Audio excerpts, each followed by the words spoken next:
order. First order of business is stand if you're able and join me in the Pledge of Allegiance. I pledge allegiance to the flag of the United States of America and to the republic for which it stands, one nation, under God, indivisible, with liberty and justice for all. I am going to call on Natalia to give her report first because we have the budget hearing tonight. So Natalia, go right ahead. Thank you. So starting with the MEC, they are working hard and having fun and are ready for vacation. The PTA provided some delicious food for their staff during family teacher conferences. They also sponsored a wonderful enrichment activity this week. Joe's Crazy Critters visited the MEC, and all of their kindergarten and pre-K students and staff were treated to this entertaining and informative presentation. Thank you to the MEC PTA and thank you to Joe. For the MKG, grades 3 and 4 have started an 8-week session with Calmer Choice. The Calmer Choice curriculum equips children with skills to increase inner resilience, reduce the impact of stress, manage emotional responses, learn self-control, and increase their sense of well-being. The lessons are weekly for 20 minutes. The MKG will be celebrating Read Across America Week during the week of February 28th. The Spirit Days are as following: Monday, Crazy Hair Day; Tuesday, Stripes Day; Wednesday, Favorite Book Character Day; Thursday, Sports Day; Friday, Silly Socks Day. And lastly, MKG hopes that everyone has a restful vacation. For HPB, at the HPB, they are looking forward to clubs, which are set to begin the week after vacation. They have a lot of great offerings for students in all grades, and the kids are really looking forward to getting started. They are also having a contest to name the new Husky mascot. Any student interested can find the entry forms in their newsletter or in the main office. Lastly, they are getting close to starting their 3rd annual HPB Readathon. They have lots of great prizes for students this year as they compete to see who can read the most. The Readathon has become one of their biggest fundraisers of the year, and they would like to send a huge shout out to all of the parents and teachers who have organized this event. For Nichols Middle School, tomorrow, Friday, February 18th, NMS students and faculty will be hosting a half-day hat day.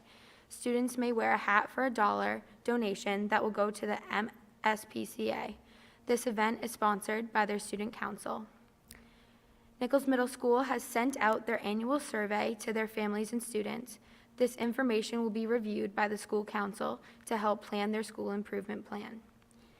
The 65th annual STEM fair at Nichols Middle School will take place on Wednesday, March 30th. Students may register for this event and can check in with their science teacher for more information.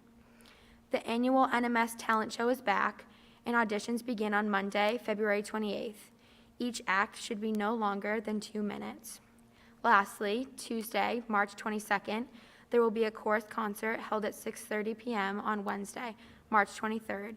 There will be an orchestra concert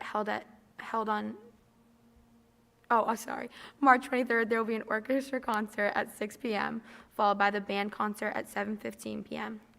And lastly, for MHS, on Monday, Student Council successfully held their annual Flower Day. Almost 1,300 flowers were sold and delivered to the students.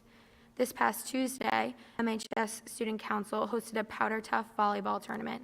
We want to congratulate the junior team that won. For the class of 2024, MCAS test prep is being hosted by the math department on Wednesdays from 2 to 3 p.m. in room C267. You can contact Mrs. Salamoni with any questions. The following clubs will be taking place on Wednesdays at 2 p.m. Key Club in room C149, GSA in room C158, and Yes Club in room C159. And lastly, the members of the National Honor Society are offering a program to all students in all classes, allowing for weekly meetings with a one-on-one tutor. This is a free tutoring opportunity.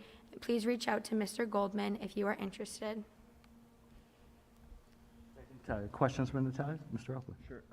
Natalia, I wonder if you could just repeat, there was a STEM fair, I think you said March 30th. Could you just repeat that quickly? Yes, so that was for NMS. The 65th Annual STEM Fair at Nichols Middle School will take place Wednesday, March 30th. The students may register for this event and can check in with their science teachers for more information. Thank you. No problem. Any other questions, Natalia? Just real quick, you had also mentioned something about the orchestra in passing. There was a performance date, Oh, yes. So the orchestra date is March 23rd at 6 p.m. March 23rd at 6 p.m. Thank you very much. Other questions? Natalia, thank you very much. Does anyone have anything for public comment, not on tonight's agenda? Seeing no one, we'll move on. I am just sort of skipping over to get to my public hearing on budget. Reports from school committee members. Does any school committee member wish to have anything on?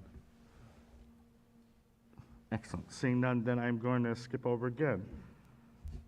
Chair will entertain a motion to approve the consent agenda. So moved.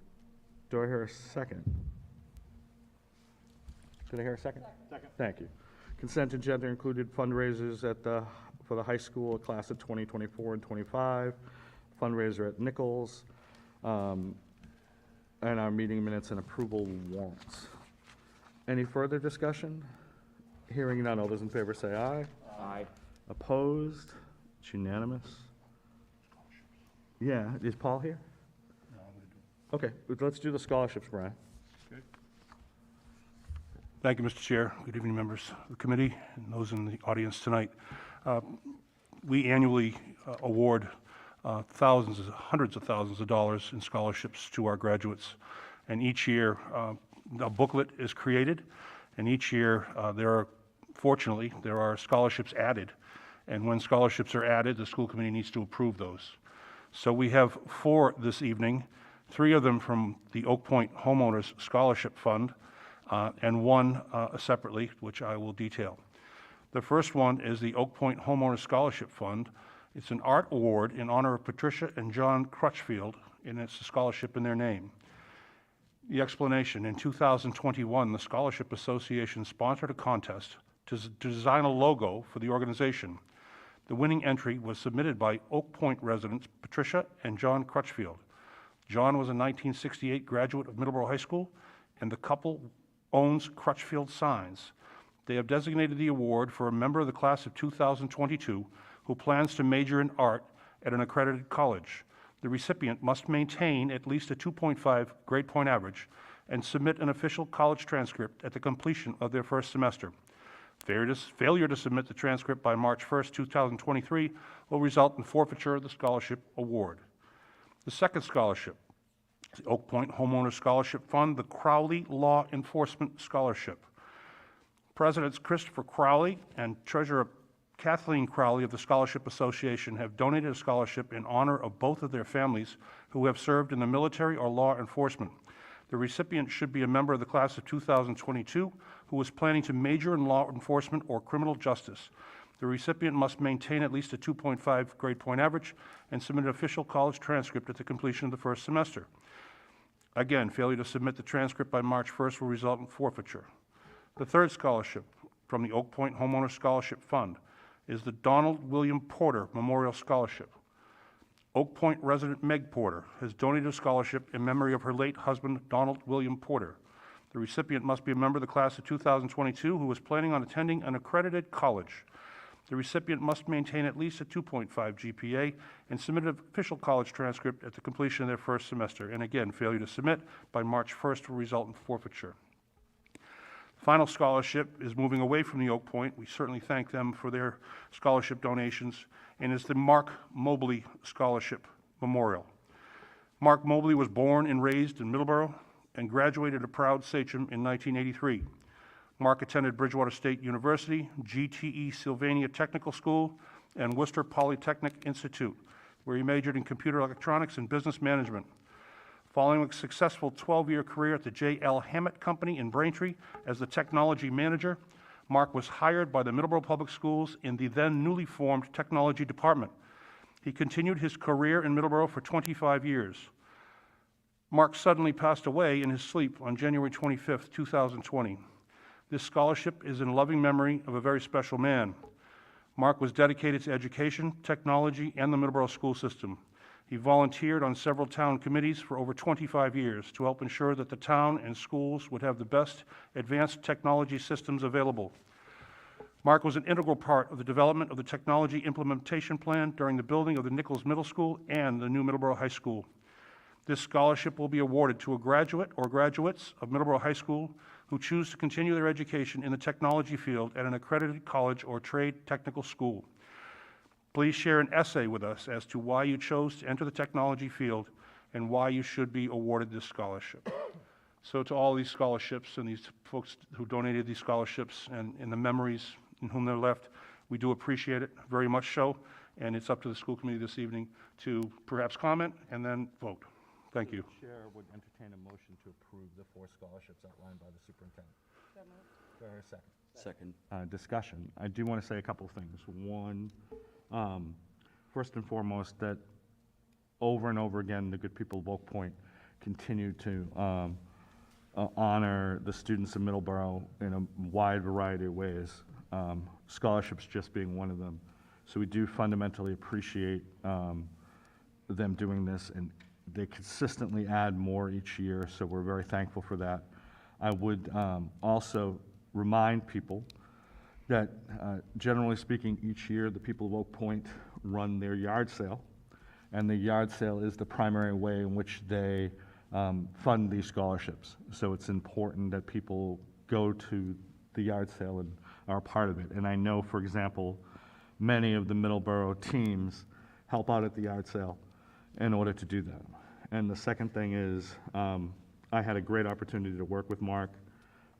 Also had the opportunity, our kids are about the same age, so I knew Mark as a coach and as a dad, and there was no greater person on earth, and they're just very excited that his family is putting forth this scholarship for him, so I did want to say that. Other thoughts and comments?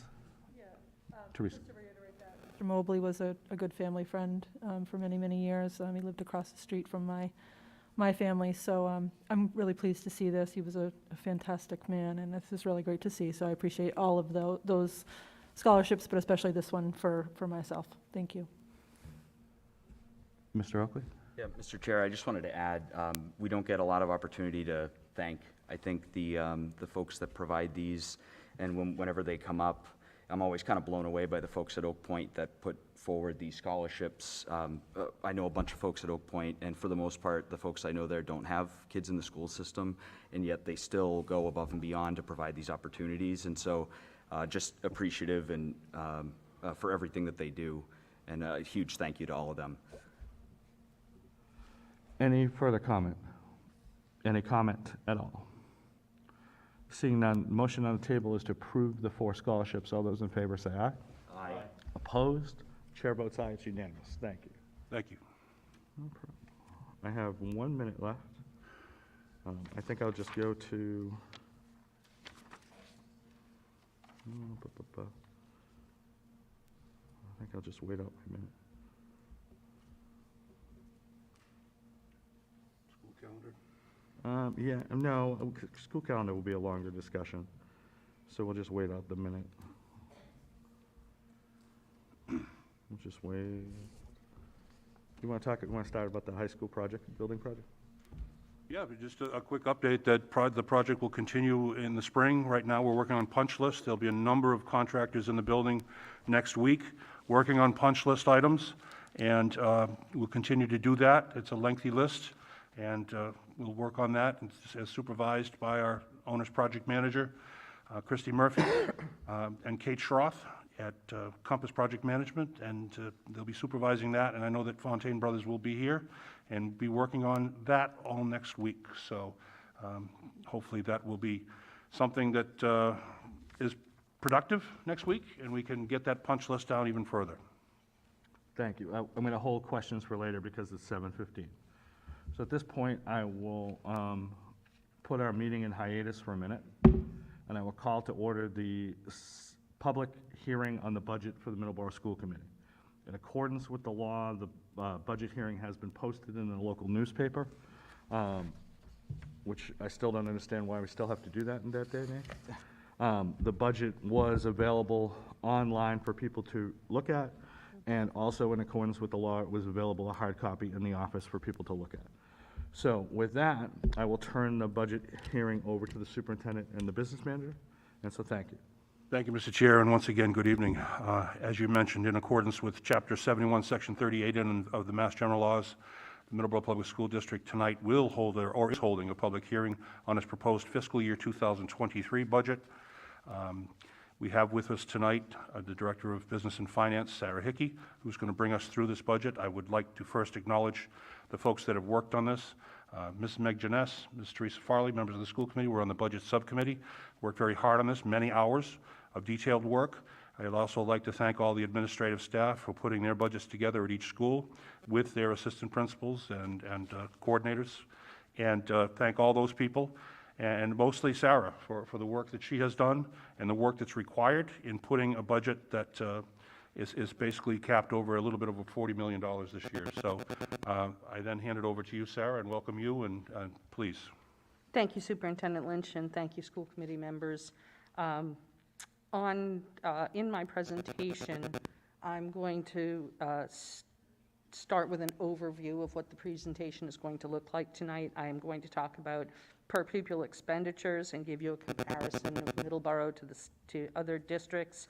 I'm going to give you a comparison for net school spending, talk about the budget drivers, break down the budget by expense categories, break it down into salaries and expenses, and break it down by cost center. I'll include information on the transportation budget, give you a comparison from fiscal year 21 through fiscal year 23, and then finally a summary of total costs from all sources of funds, followed by the recommended motion for the budget. So the first thing I wanted to talk about tonight is pure pupil expenditure comparisons. Every Massachusetts school district is required to, within 9 months of the close of the fiscal year, arrange for and undergo an independent audit of its financial records. So you'll see on this graph that this is the 2020 per pupil expenditure comparisons. So the 2020 end-of-year report was done in the fall of 2020. It was audited in the spring of 2021, and this data is the most recent data available from the Department of Education. This graph shows the distribution of per pupil expenditures for all districts in the state. So you can see that there are some anomalies. For example, way over on the right-hand side, there's one little district way over on the right with a large pure pupil expenditure. So looking at the graph, you've got your lower expenditures on the left and your large on the right. You can see that there's a large group of districts all bunched in the middle. That anomaly over on the right is, it happens to be Provincetown, and the reason why they've skewed the graph is because there's 131 students in the school district. So they have a school that's K through 8. And for example, they had 9 kindergarten students and 11 first grade students and 9 second grade students. And so those 29 students, in some districts, 29 students would have 1 teacher. In that district, those 29 students had 3 different teachers because it was for 3 different grade levels. So that's why you see some unusual, you see an unusual amount like that that's affecting the graph. Some of the other districts over on the right-hand side would be vocational districts. There are expenditures for vocational districts where there's equipment and supplies that are in excess of what a traditional classroom would have for supplies. So if you look on this graph, the Middleborough per pupil expenditure for FY 2020 was $15,312. And the state average was $17,575. Any questions about per pupil expenditure? Sure. Thank you, Sarah. My question is, you mentioned Provincetown is a total outlier for reasons you explained. But it's still part of that state average. right? Yes. So it is in a way dragging that state average to the right a little bit? Yes. Okay. And then, if it's okay, Mr. Chair, a follow-up. Middleborough is below the state average, not by a ton, I think, and it's right in the center of the pack there, or in the big grouping. But does the per pupil expenditure for Middleborough kind of track with the average income of our town? Is that kind of how these things go? If we were in a more affluent area, we would spend more per student? Is that how that works? So the per pupil expenditure is calculated from the end-of-year report that I submit to the Department of Elementary and Secondary Education. Yep. And what they do is they take the total amount of money spent and they divide it by the number of students and say, this is what you spent per student, literally.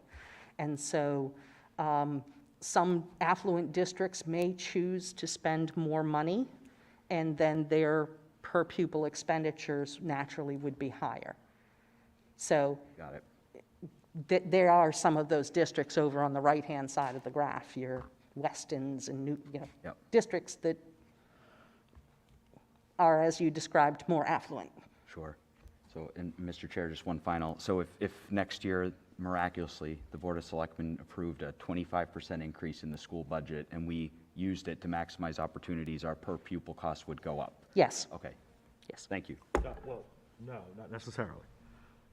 It may go up as long as our pupil count doesn't. True, Ah, true, okay. sorry. So Yep. it's the combination of both. Okay. Thank you.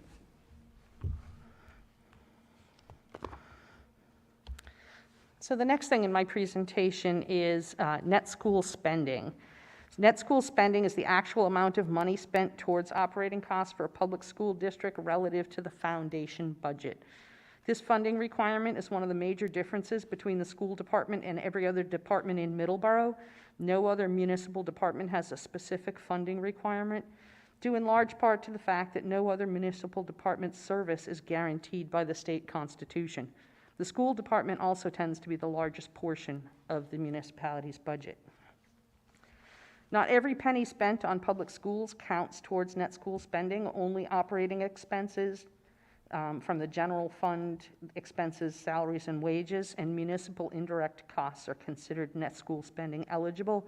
Expenses that are not net school spending eligible are things like transportation and capital expenditures or expenses funded by grants and revolving accounts. So there's three components to net school spending. We have the foundation budget, which is calculated for the district, representing minimum spending needed. It's adjusted annually to reflect changes in enrollment demographics, inflation, and geographical wage differences. We have the local contribution, which is the local appropriation required to meet net school spending. That's the money that we get from the town.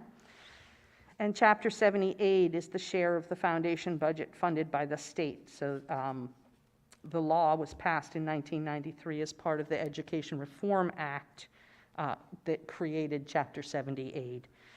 So if you think of it this way, there's the local contribution from the town plus the Chapter 78 from the state, and that makes up our foundation budget. And if you think of the word foundation, that's what everything gets built upon. So the net school spending, the foundation budget is referred to as required net school spending. So this graph shows the distribution of net school spending as a percent of required. So the Department of Elementary and Secondary Education gives us an amount of money every year that we're required to spend on education. Most districts choose to spend more than that. Again, the data is skewed to the right for several reasons. You have districts with small student populations, or you have wealthy districts that choose to fund schools at a much higher rate than required.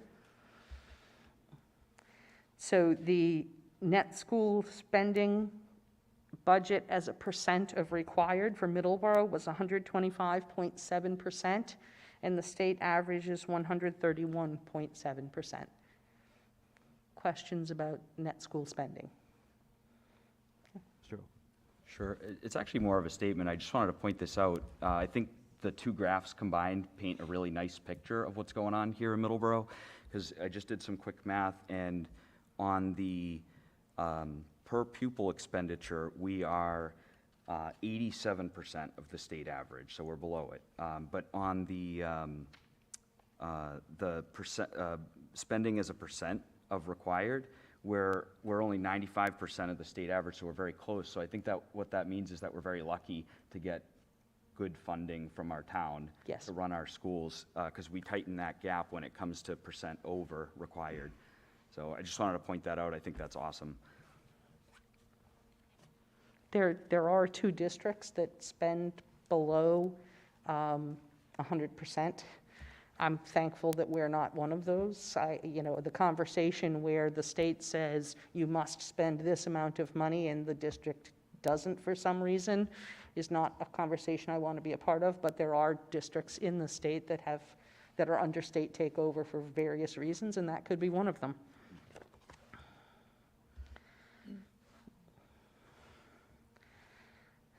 So the next thing I wanted to talk about is the budget drivers for the FY23 budget, things that we take into consideration as the budget for the year is being formed.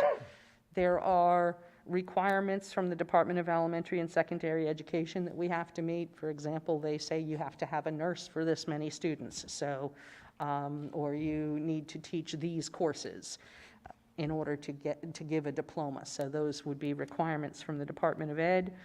We also keep in mind our strategy for continuous district improvement. We have goals for the district that we're working towards.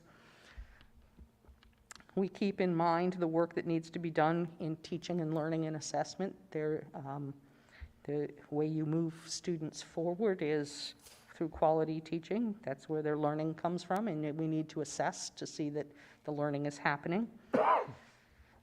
Every year we have fixed costs and contractual increases. For example, the cost of natural gas went up, the cost of electricity went up, the cost of our phone service went up, our photocopiers, so all of these things have to get figured into the budget.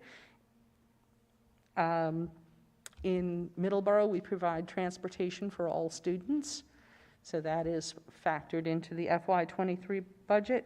And also, we pay for special education tuition and services for a number of students.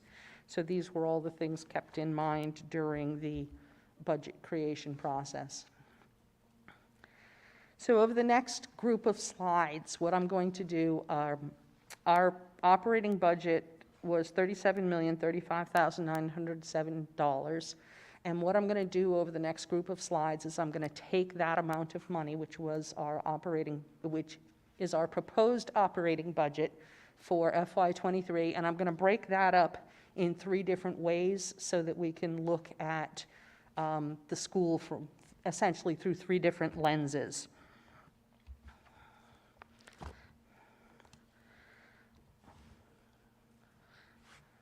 I don't know why this is not.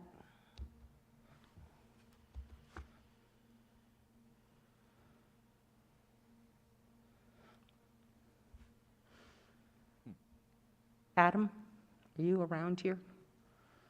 All of the labels are missing off of the pie chart. They're all bunched together over on the left-hand side. So, I will talk my way through it anyways. I apologize about that. So, in this pie chart, starting at the top of the pie chart, is district and leadership and administration.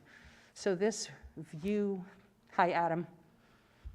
I don't know if this is fixable. Yeah, I'm not sure I can help with this one. Sorry. Okay. Thanks, Adam. Thank you. Sorry to make you walk all the way in here, sorry. So the Department of Elementary and Secondary Education has categories that the budget needs to be divided up into. When I do my end-of-year report in September, these are the categories that I report the expenditures back to the Department of Education. So the first category, and it is the top right-hand, if you look at the pie chart as like a clock, it's right up there at 12 o'clock. This is district leadership and administration. We call these the 1,000 accounts. These are activities which have as their purpose the general direction, execution, and control of the affairs of the school district that are system-wide and not confined to one school subject or narrow phase of school activities. So for example, Superintendent Lynch and I, we are categorized as being part of the 1,000 accounts, or our student information system, which is for the whole district, would come out of the 1,000 accounts.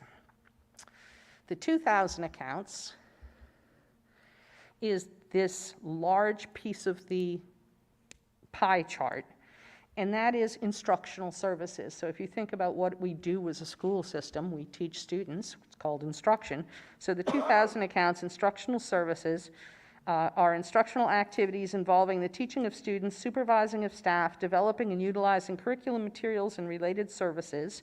Instructional services directly attributed to schools must be budgeted on a school basis, while district-wide services such as supervisory may be budgeted on a district-wide basis. So for an example, the director of curriculum and instruction, when that position is budgeted, it's not budgeted at a specific school, but it is part of this category of instruction, the 2,000 accounts.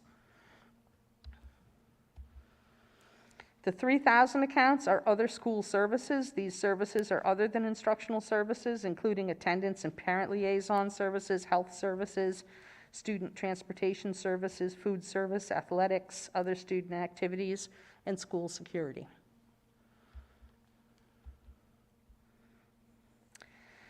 The 4,000 accounts, that blue piece of the pie, that is operations and maintenance of physical plant. So housekeeping activities related to the physical plant and maintenance activities for grounds, building, and equipment. Expenditures must not exceed the per project limit for extraordinary maintenance. So there is a whole separate category for things in excess of $150,000. And this is for non-instructional equipment. So this would be maintenance that doesn't fall into the category that the Department of Education considers extraordinary. We're replacing some boilers at the Memorial Early Childhood Center. That would be considered extraordinary because it's going to be in excess of $150,000 and wouldn't fall in this group next year. The 5,000 accounts are fixed charges for retirement and insurance programs, rental of land and building, debt service for current loans, and other recurring items not generally provided under another function. The 6,000 accounts are for community services. They're services provided by the school district for the community as a whole or some segment of the community. This is an account that's rarely used, and Middleborough, since I have been here, has allocated $0 towards this. It's just not something that we do here in this district. The 7,000 accounts is for acquisition, improvement, and replacement of fixed assets. It's for the acquisition of land or existing buildings, improvement of grounds, and construction or adding to buildings, and purchase of equipment that's over $5,000, capital technology over $5,000, or motor vehicles. So that is generally how we spend this money. Large purchases of equipment, capital technology, which would be our network and our large device purchases, and then motor vehicles. The 8,000 accounts are for debt retirement, retirement of debt, and payment of interest and other debt costs. Principal and interest on current loans are not part of this function, but are reported in the fixed charges. The 8,000 accounts for the Middleborough Public Schools are at $0, and because that is paid for by the town, and it's included in our indirect costs from the town. The 9,000 accounts, sorry, I have to go back. The 9,000 accounts are for programs with other school districts. This is the transfer of payments to other school districts or non-public schools for services provided to students residing in the sending city or town. So this is where we charge our out-of-district placements for special ed students. This is the budgeted money for Norfolk Agricultural School and for Bristol Agricultural School. Any questions about the breakdown by accounts? Meg? Just two questions that came in online, and this might be more of a question for Marilyn, but do you know what percentage of students receive special education services? Off the top of my head, I don't know. I would have to go to the school and district profiles on the Department of Education website where it's readily available. 16%, it's, Higher than that? okay. 20%. Okay, thank you. And would getting some central air in buildings such as HPB and MKG be an extraordinary expense? Would that be an example? Yes, it would. So for example, we are currently replacing the air conditioning at the Memorial Early Childhood Center. That is being paid out of an ESSER grant because it is air quality improvements, and the cost for that, for the Memorial Early Childhood Center, the bid came in at roughly $173,000. So when I report that as an expenditure on my end-of-year report, that will go as an extraordinary expense. Thank you. Mr. Chair, a question had come in, and it may be in the wrong spot, I'm not really sure, but I'm not sure exactly when it should be asked, but the question was regarding MKG. Custodial supplies were $180,000 for the current year and are projected to be $18,000 for 2023. So I'm guessing that has to do with some type of large expense, but I'm not. Actually, that 100, so the FY '22 budget, I had made a clerical error in the, I don't know where that number's coming from, because that's not on anything that was put out this year, that's from last year. Right. Last year, I made a clerical error, and we made it all the way through the budget subcommittee process, we made it through the budget hearing, and when I went to the selectmen last year, I was asked that question of why were MKG custodial supplies $180,000? And it was an excellent question to ask, and it was an error, and it was fixed. It was $18,000 last year, and if you look at the budget this year, you'll see that that's more in alignment to what we're paying. Thank you. I didn't recognize it, so I just wanted to make sure that this person gets that answer, so thank you. If you go back to that 9,000 category, that's where we pay for the out-of-district placements. Does our school choice, because we expanded our school choice program, 5 or 6 years ago, I think, and we get quite a few out-of-district people students coming in. Does Yes, that we kind do. of offset that category, or is that coming somewhere else? So the school choice money goes into a revolving account, and the previous business manager before me had used that school choice money in order to fund some teaching positions at the high school and fund some teaching positions at the middle school, and I have just continued that. So the school choice, it's a kind of a nice balance. I think we get money from the Title I grant, and the Title I grant funds some parts of salaries at the elementary schools. So I believe this business manager before me used the school choice funds to kind of spread that around so that we're taking away some burden of salaries from the operating budget at all levels. It's some from the Title I grant and some from the school choice money. We also added particular salaries for schools. Yes, To meet certain needs that we weren't able to previously. yes. Thank you.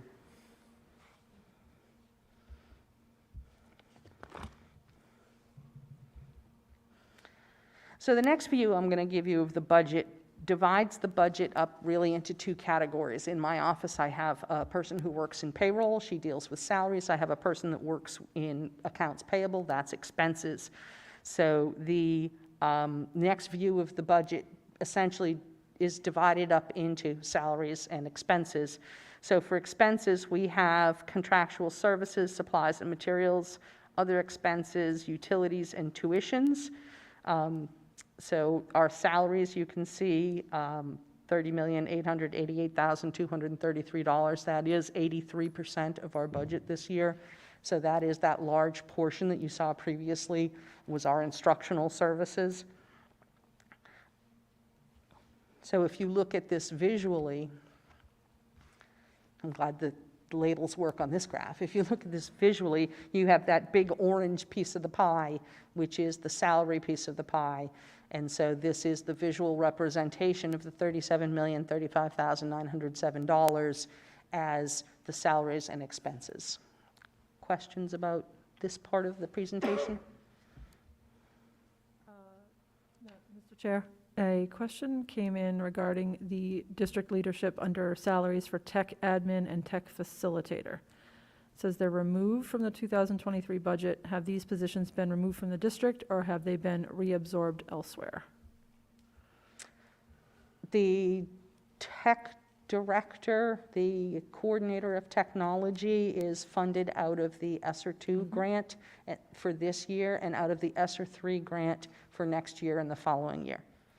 So when you look, so if you look at the line item budget, which is apparently what this person was looking at, if you look at the line item budget, if you see salaries, Middleborough High School, it'll give you a large number, $4 million something. But there are certain positions that there's only one of, and you look at the line item budget, and that's the salary that the person has. And if you look at the line item budget, which is what I assume this person is doing, you can see that we have budgeted $0 for our coordinator of technology. Right.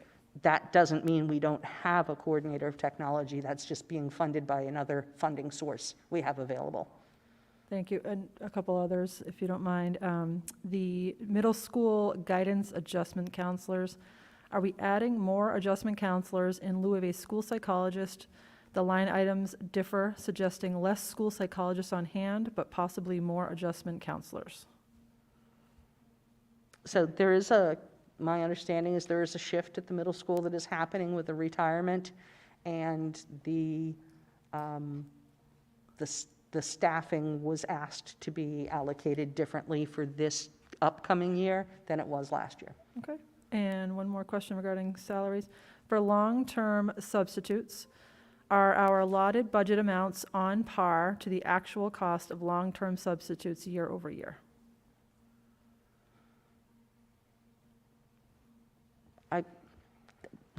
I'm going to say I believe that answer is yes, and that's not really a confidence-boosting answer there. But when I work on certain numbers in the budget that are my responsibility, I look at all of the numbers. So my spreadsheet for the budget has what was expended in 2012, what was expended in 2013, 14, 15, 16. Even with all that data, I can't tell you how many maternity leaves there are going to be next year.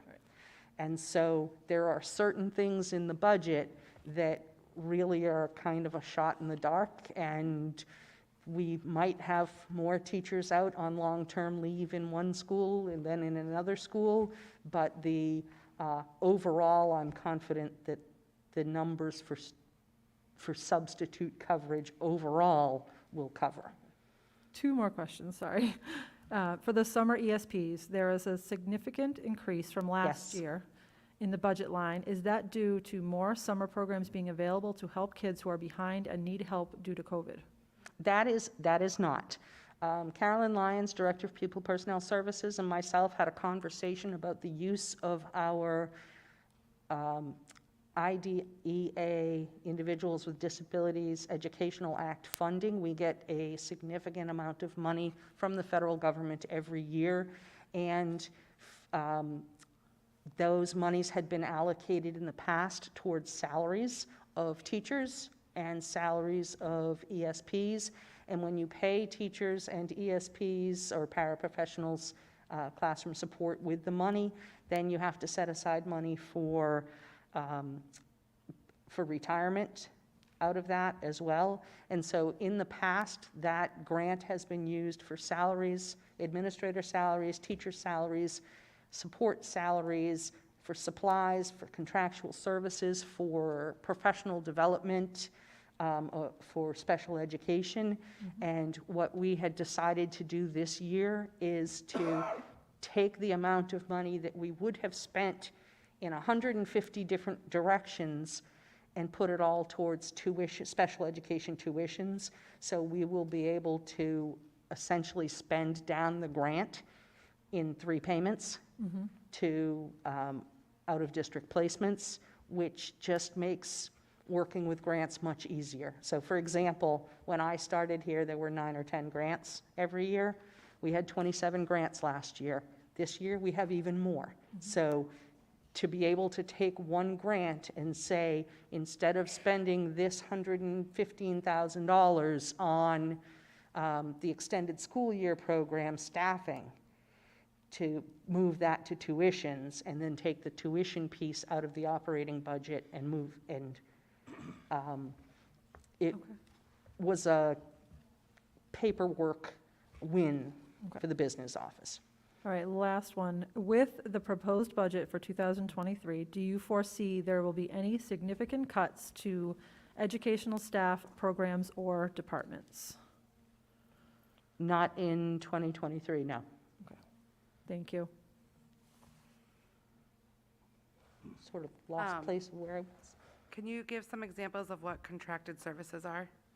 Yes, contracted services are literally anything we have a contract for. So, for example, we have a company that comes in every year and inspects and maintains our AED devices. So every school has an AED. We pay a contract for a small amount, and someone comes out to do that. Or contracted services might be, for example, the copy machine contract, or it might be a contract with a vendor that provides software for instructional purposes, or even a vendor for software that, like our student management system. So really, literally anything that we contract with.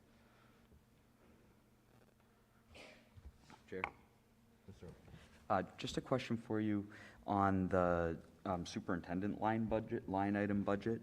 And I imagine that in most years, this is not a complicated number to put together, but I was curious, given the fact that we'll be losing Mr. Lynch and potentially bringing in, definitely bringing in another superintendent, how do we budget what that salary will be? Do we kind of just pick middle of the pack for Yes. superintendents and go with that? Yeah, so there is a spreadsheet out there that gets circulated around my type of folk that basically has tabs of, this is what the superintendent makes, this is what an assistant superintendent, and if in the spreadsheet, it literally has the name of the district on the left-hand side, the year across the top, and I can tell you what the tech director in Methuen made 5 years ago or is making this year. So what I did was I went into the salary spreadsheet for the superintendent tab, and you have to take into consideration that, in a place like Cambridge, the superintendent makes well over $250,000. So I had to sort the data and then really take a look, and for districts of comparable size to Middleborough, that was like a nice middle number, which is why it's there. Sure. And Mr. Chair, if it's okay, just to follow up, and also credit to a parent sent me this question about the superintendent. I thought it was a really good one.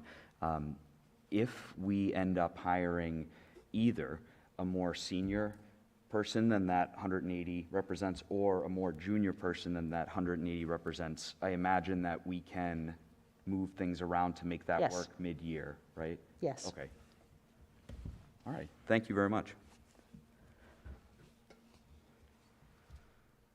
Lost track of where I was in my spreadsheet, salaries and expenses. So the last view of the $37,035,907 in the proposed budget is the expenses by cost center. So this one, I like to put the pictures of the different schools. I'm going to start over on the right-hand side with the purple piece of the pie with the Middleborough High School logo. Middleborough High School, all of the expenses associated with Middleborough High School take up 24% of the proposed budget. Nichols Middle School, 19%. The Berkland School, 14%. MKG, 15%. And MEC, 10%. Those percentages are in alignment with the number of students in the building. So essentially the budget matches the number of students that are there. The high school has the most students, Nichols the next most students. MKG is just a little bit bigger than HPB. and then MEC is the smallest. The purple pie that says undistributed, that is a category for salaries and expenses that are not owned in one building. So for example, our director of curriculum falls in the undistributed category, or because the director of curriculum works in all 5 schools, our maintenance department falls in the undistributed category, and our groundskeeper, those would be the types of things that makes up 5% of the budget. District administration, 2% of the budget. The PPS, the Pupil Personnel Services Department, makes up 8% of the budget. And then you'll see for athletics, there's a little tiny little piece. The athletic budget is less than 1%. The athletic budget is largely funded by by receipts that the athletic department brings in when parents sign students up for the sports themselves. So that money goes into what's called a revolving account, and that revolving account pays for basketballs and all kinds of things, uniforms, et cetera.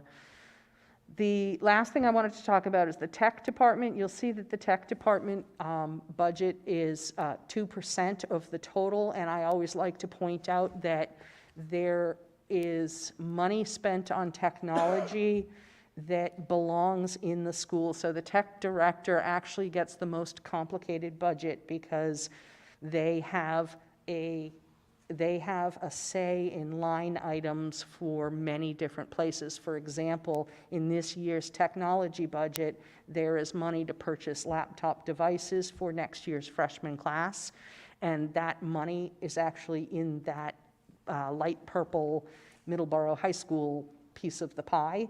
So although it says the tech department is 2% of the budget, it's actually larger than that because there is a piece of tech money spent in every single school. Any questions about this? Yes. Yes, when you are referring to the athletics programs, are you referring just to athletics or to all extracurriculars? I'm sorry, or all what? All extracurricular activity? That is just athletics. So athletics is actually its own separate account, just like the high school is its own separate account, or school administration. But extracurricular activities would belong to the school that they're held in. So for example, an after-school drama program at the high school is part of the high school budget. Thank you. Under special education, are the increases in OT, PT, and speech due to added resources and staff for students?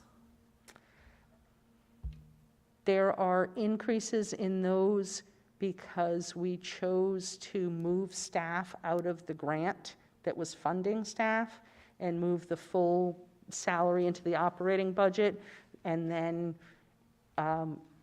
the tuition line would be decreased. Okay. I'm just going to ask this question now. I'm not sure if it's the right spot, but it did come in, so I want to make sure it gets asked. Why does the school committee have a $30,000 appropriation for legal services when the current budget has 0? What legal services are being required?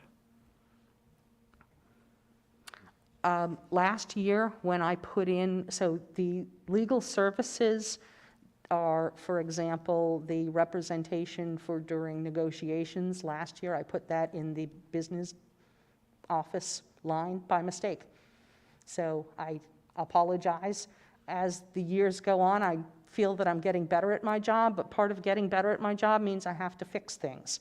And so there was money, and it had to be put in the right. So, for example, this past year, there was 0 in the superintendent, in the school committee line, but when we pay out of it, we had to pay in the correct line, so the end of year report was correct, and that money that I had put in the wrong place moved over. Okay. Thank you.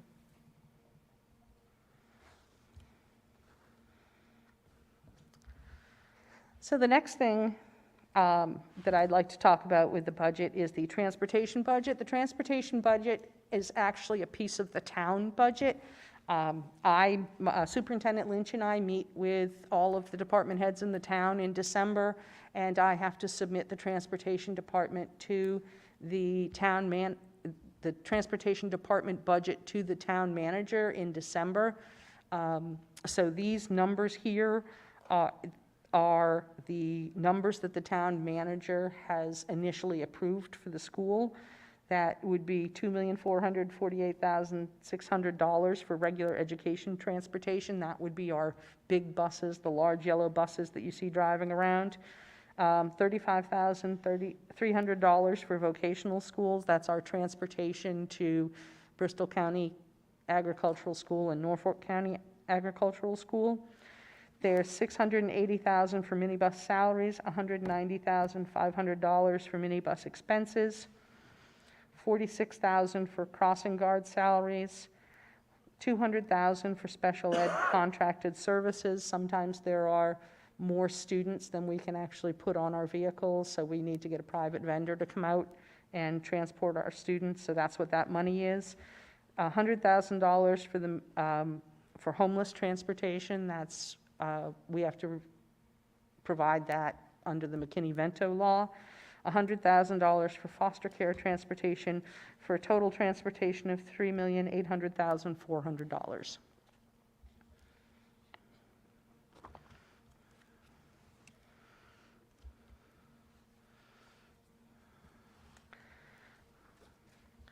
The next slide is a comparison from fiscal year '21 to fiscal year '23.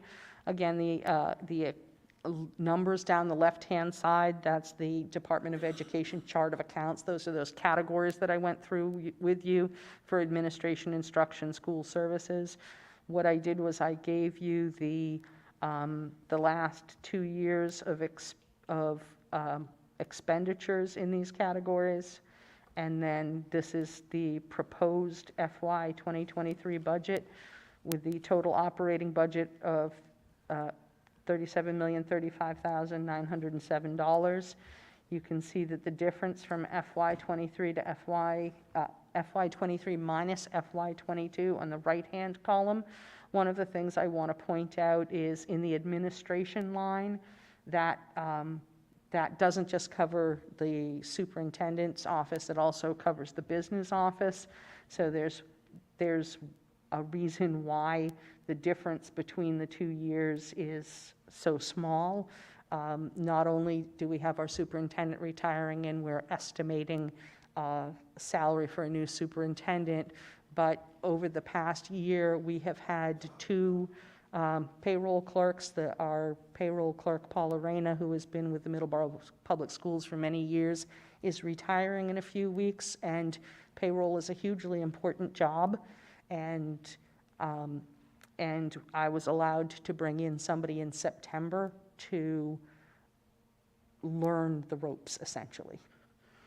So we won't be having 2 payroll clerks next year. Any questions about the FY21 to FY23 comparison or other questions? Meg? I think they got them in a little late and you were like right at the end of that slide, but just to go back to where you're talking about MKG and HBB being a little bit smaller, larger than the other. They want to know if there's any plans going forward to redistrict that so that kind of evens those numbers out. I'm your money person, and I'm sure with my background in data, somebody will ask me questions someday about redistricting, but that's not part of what I'm working on. Through you, So- Mr. Chair. Please do. That's a conversation that has been started. It's a conversation that has been discussed with the chair and with the administrative team to begin to really look at that, because the disparity between MKG and HPB, they were almost on parity for a lot of years. It's starting to head up, and I think a lot of the building that's going on is going on in the southern section of the town, where there's more buildable lots, and so that's, the number is really changing a little bit, and that's why the number's a little bit higher at MKG, because they have more teachers to handle more students. And then the other question is, does special ed contracted services include transportation for students that are out of district? It does not. Transportation for out-of-district students is covered under the transportation budget, which is a town account. Thank you.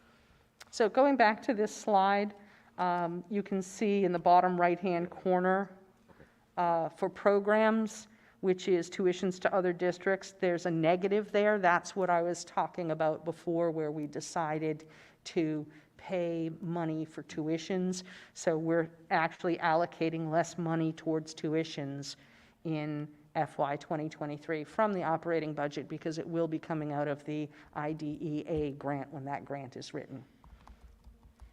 You had a question in the back. So my question with this slide is, the benefits haven't changed for 3 years, and I know nothing about how benefits are handled for employees of the school. I just know from my experience with my own work, there's always a little bit more that I have to pay out of pocket for my benefits. So I was just hoping I could get a better understanding of why that number hasn't changed over the 3 years. Yes. So those 5,000 accounts from the state, that's retirement and insurance programs. The town benefits, like the health insurance, that is something that is paid through the town. Okay. And would be on the town budget. So that benefit line, which hasn't changed over the years, is for things like sick leave buyback. Which you said previously isn't, because there was a line item on one of the graphs that said it wasn't something you normally do? No, I'm sorry, this is confusing. Yep. So 5,000 accounts we do, the 6,000 and 8,000s we don't do. Okay. So this is where, for example, if we have a custodian retiring and the custodian has a certain number of sick days, and we would buy back the sick days if that was part of their contract. Okay, thank you. I do have some line item questions, but I don't know what the course of your presentation is, so if it's better to wait and ask them, I'm happy to. It's up to you, sir. I'll take them now, Okay, thank you. but you have to be patient with me because I have to Absolutely. flip through everything, and I might need to open my computer. So when you're talking to me about line item numbers, there's the first 3 numbers in the line tells me the location, that's our location code, and then the 4-digit number. So if you could give me the 3-digit code, then the 4-digit number, that tells me where to look on the budget. Okay, thank you. So I'm starting in the high school. So it is 320 and then 2410. So it's textbooks and instructional materials. Yes. There is nothing allocated for math for materials, and I was just curious as to why that was empty. That actually is not a question I can answer. What I will tell you is the process that these, so if you were to look at my budget is all color-coded. And these lines in my budget, my spreadsheet, would be pale green. And pale green numbers are things that come from the principals. So what happens is in most of the schools in the district, or especially at the high school, the principal asks the department head about supplies and materials. And there was no request from the principal or from the department head through the principal for supplies and materials. So if there were any that ended up being needed, do those go from the general teaching materials fund that is the same grouping but not allocated to a specific department? It could, yes. Okay. Thank you.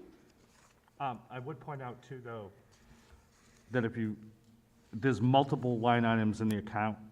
And so, for example, the textbooks under math, there's also materials under math, and it could go into those line items too. Yep, I was trying to cross-reference everything just to get a better understanding, so. That just means we're not buying new math books this year. Which I didn't expect anybody to be buying a math book, because I know they mostly do online programs, but I know those online programs have a cost, and I didn't know where those would fall under on the budget lines. So the online programs are one of the tech lines that falls within a school, Okay, and that would go under the 2455 instructional software. yep, So, for example, if the music department has a program called Note Flight that they use, that is something that goes through the tech department into the high school. okay. But if they need to print sheet music to give to the students who are in the band, That would come on that previous section that we were talking about, the 2410s, because that's a material. okay. They didn't ask for any either, so we'll hope that they have everything they need. So my next question, it applies to HBB, MKG, and MEC. So the first appearance of it is 340 and then 2352. And it's for a coach salary. And so all three, the two elementary schools and the kindergarten, have a line item for a coach. They have separate line items for physical education, which I understand, but I wasn't aware of any So that, athletic coach, so I didn't know what coach it meant. excellent question. Usually when you hear the word coach, you think athletic coach. We don't have a basketball coach or a football coach at MKG. That is a literacy coach or an Okay, great. instructional coach. So the elementary schools have instructional coaches. They are predominantly working on literacy, and we're working on expanding their work into other areas of instruction. Thank you for clarifying. I expected those to be under like the ELA salary budgets. I didn't realize they were separate, so thank you. Well, that's the Department of Education pulling out separate things so they can say, yes, Yep. you are spending money on improving instruction. And then, I think my last question, so it is 350 and 4210. And this is related to the maintenance of the grounds for HBB and MKG. So earlier you mentioned that some of the undistricted, or whatever that undist word is. Undistributed. Funds are So- for those staff that cover multiple, to cover all the Yes. buildings. And we have a groundskeeper, and if you consider the grounds here at the high school and the large expanse, the groundskeeper, for the most part, does all of their work up here. But we actually have more grass in the district to mow than we have people that could mow it. So we contract with the park department to do the mowing. If you think about the drive going up Nichols Middle School, there's quite a bit of grass. It all needs to be mowed, and so we contract with the park department to mow that grass, and then at the HBB and MKG at the complex, we have an agreement about plowing in the wintertime. So my question related to MKG and HBB was because the outside is kind of one area, even though it's two schools.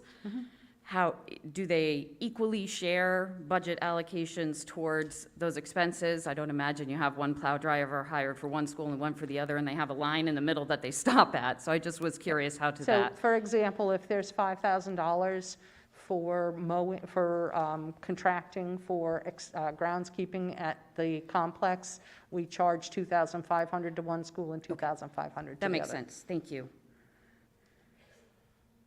All right, that was it. Thank you. You covered all the other questions earlier in your presentation. Thank you. You had a question, go right ahead. Hi, thanks for having me. I have two questions for you.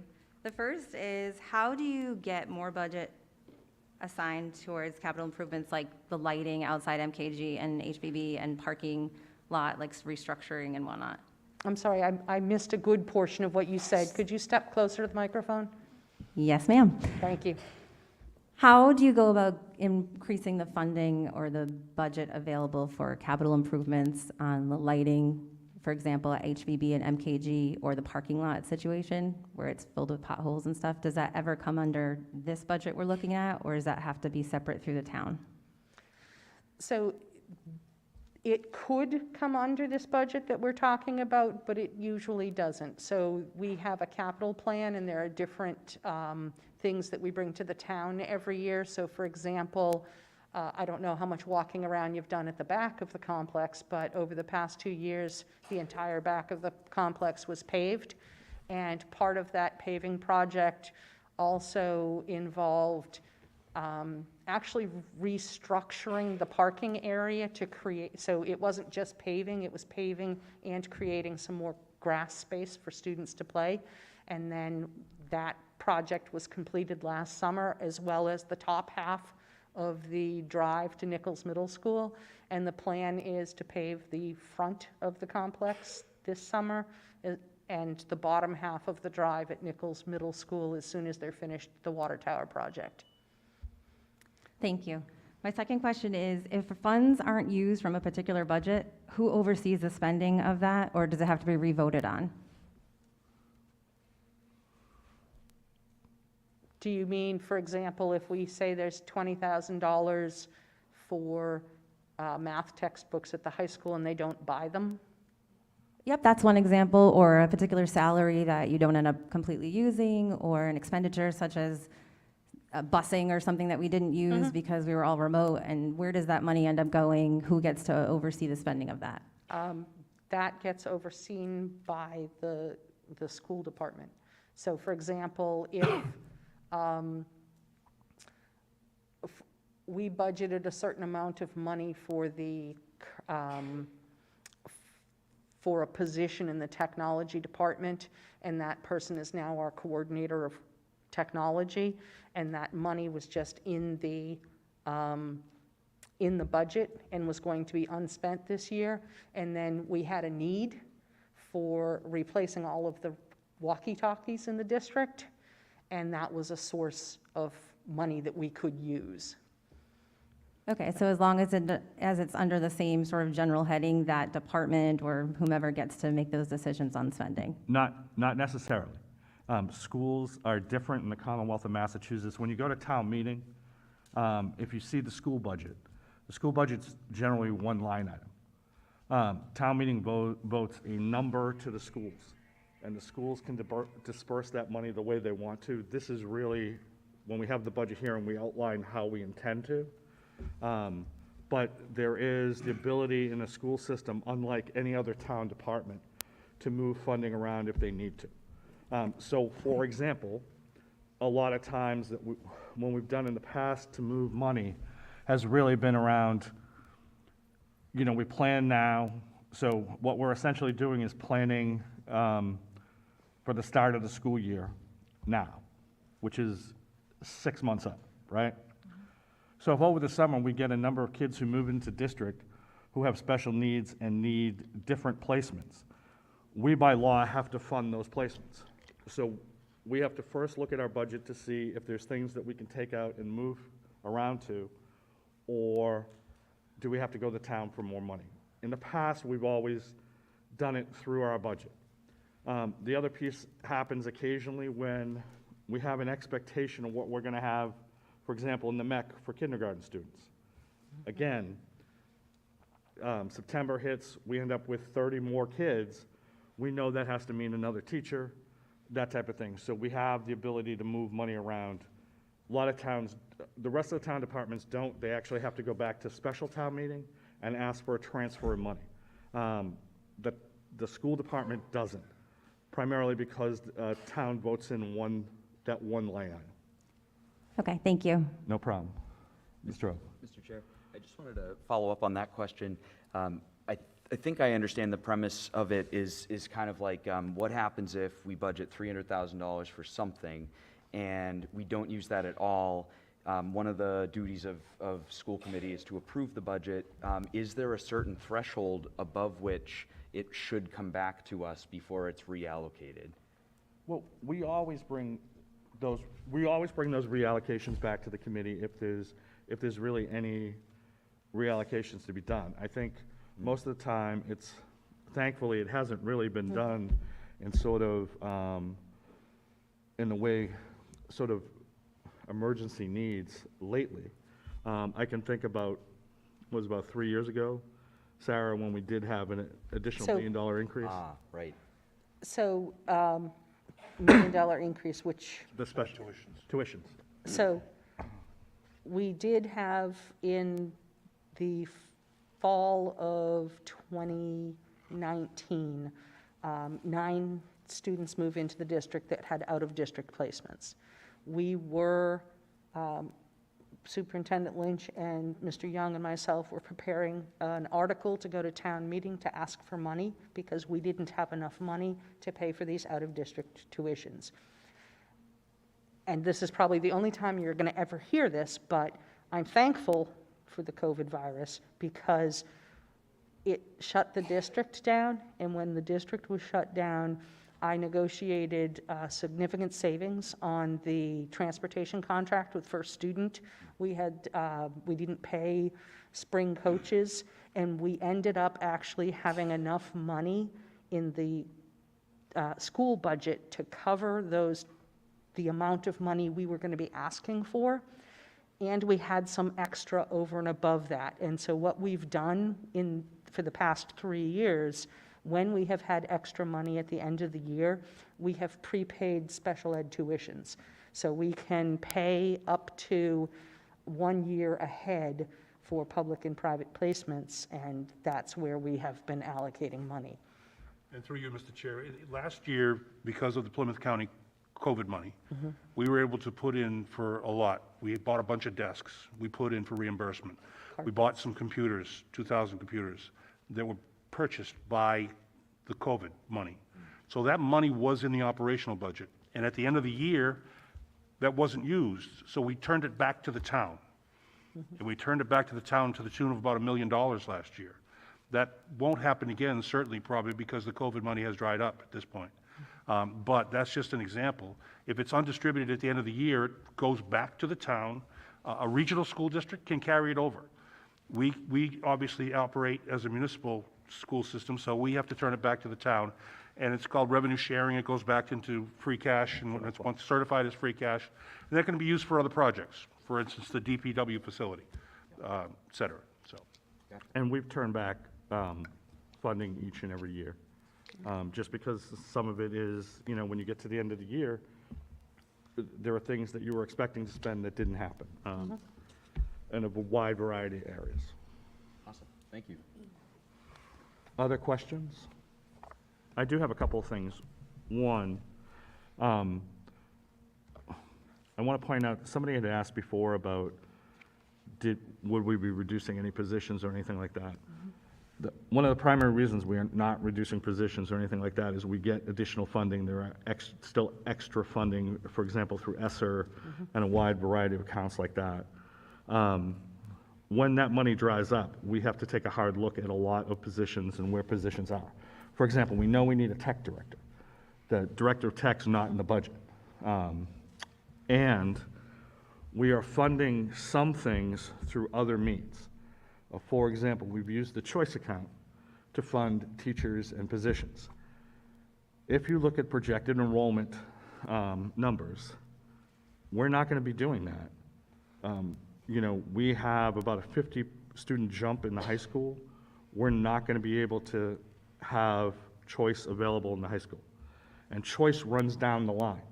So if you can't do choice in the high school because you don't have numbers, then you can't do choice in the nickel school because those kids stay in and move in. And again, part of the problem has been when looking at, I don't think we put any choice kids in MKG because the numbers were MKG were higher than HBB. that's correct. So that's problems on the horizon that you really have to look at and realize. The other piece, especially with choice, is you still have to maintain some room for Paul, because what ends up happening is occasionally you have kids who leave school for a variety of reasons. A long time ago, there was a piece called Senior Privilege, which essentially said if you had gone to school through 11th grade, then you got to stay for your senior year. That doesn't exist anymore in Massachusetts. So, you do run into situations where families are having problems and a wide variety of things, so you have to give some leeway to Paul in that way. So I just want to point out those things because they're important. Other questions? Any questions from the audience about the budget in particular? Still have more slides. What? Still have some more slides. No, I know. Okay. I'm just asking at this point. Bob, please.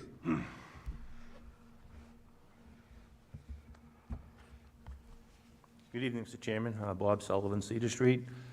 I think you answered the question when you said there is no reduction in staff. Are there any new positions next year that currently we don't have now in this budget that you're presenting? Go ahead. Mr. Chair.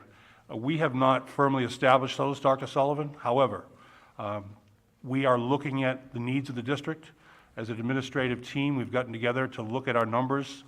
We have a significant special needs population in our RISE program at the elementary level. We may need to address that through staffing. And we also have an ELL population, English language learners, that was probably, when you were in the district, maybe 12 or 13 students. It's gone up over 50 at this point. We have 2 faculty members that replaced Mr. Cardoza when he retired. We may have to add a 3rd. So we're looking at those priorities in the district. And if there is additional money in the budget, we did have a significant bump in our Chapter 70 funding for this year because we added 91 students and because we have a free and reduced population that's 43% in our district. Those are some significant drivers to bring our foundation Chapter 70 budget up significantly. 2.149 million, our Chapter 70 budget went up, and that's not a number that I've ever seen in my school administrative career in terms of a number, and the town was able to provide us with that money. So we're going to look at possibly a couple of positions in the district. But those are just 2 examples of our 2 large, sort of biggest priorities moving forward to address the needs of the district. Thank you, Mr. Chair. We are negotiating 6 contracts this year. So nothing is, as much as I would like to say the budget is set in stone, it's softly set in stone. Please continue. So this next slide is a summary of total cost from all sources of funds. So in order to operate the school district next year, I'm proposing, requesting an operating budget of $37,035,907. The transportation budget from the town of $3,800,400. We anticipate and have allocated $600,000 in circuit breaker special ed reimbursement next year. We have allocated $800,000 from the IDEA grant for next year, and then an additional $2,379,565 from revolving accounts and grant-funded salaries, for a total cost from all sources of funds of $44,615,872. I do have one question, if that's okay. Yes. It was about a line item. It was, and I think I can answer this. Special ed has a $20,000 budget for legal retainer. Do you think we save money in that area due to our PPS director being an attorney? So the short answer is yes. We save a considerable amount of money because of we save a considerable amount of money across district because our PPS director is an attorney. And should Caroline no longer be special ed director, would that mean we need a larger budget for that lawyer or on retainer? And I would probably say no. The hope would Caroline would still be in the district, and we would still use her and continue to use her legal skills across the district completely. So that would be my personal answer. So I agree.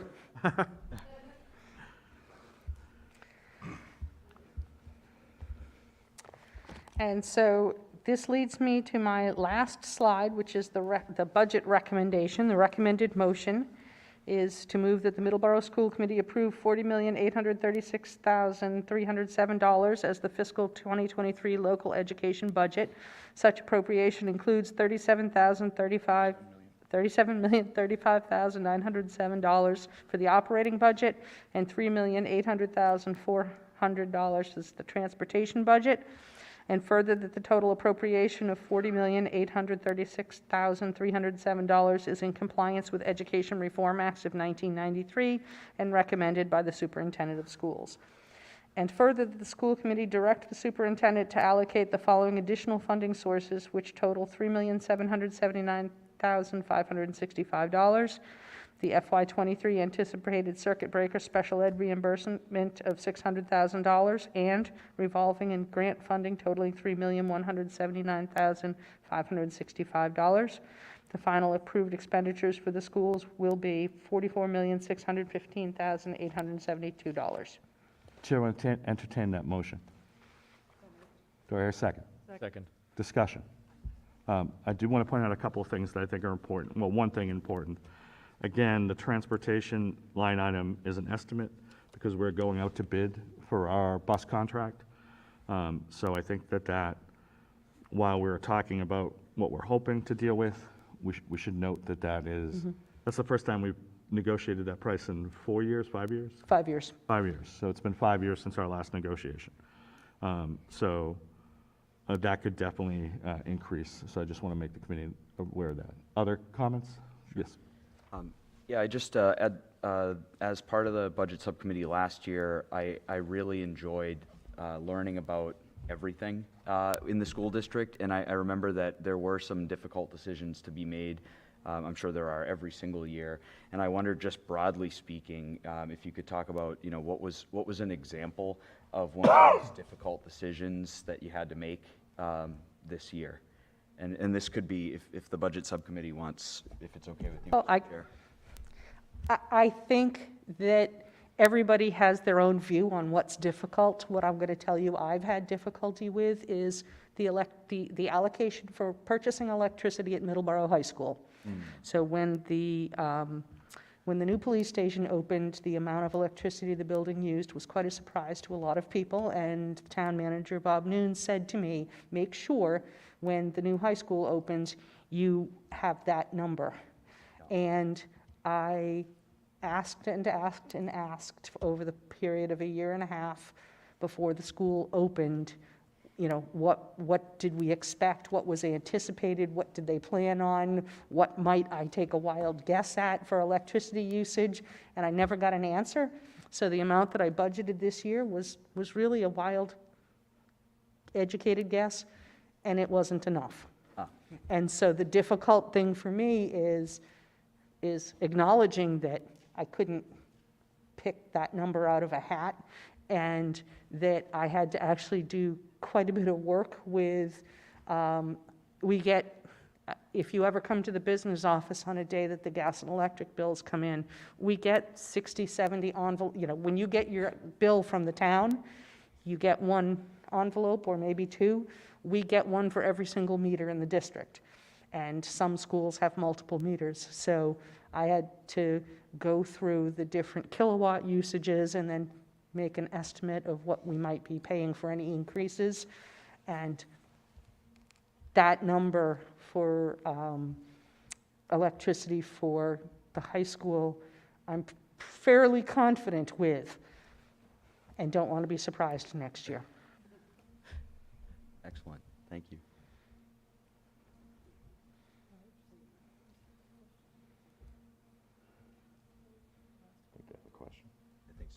So one more question. Does bids for transportation mean we could switch companies, which means a change in drivers? I'm sorry.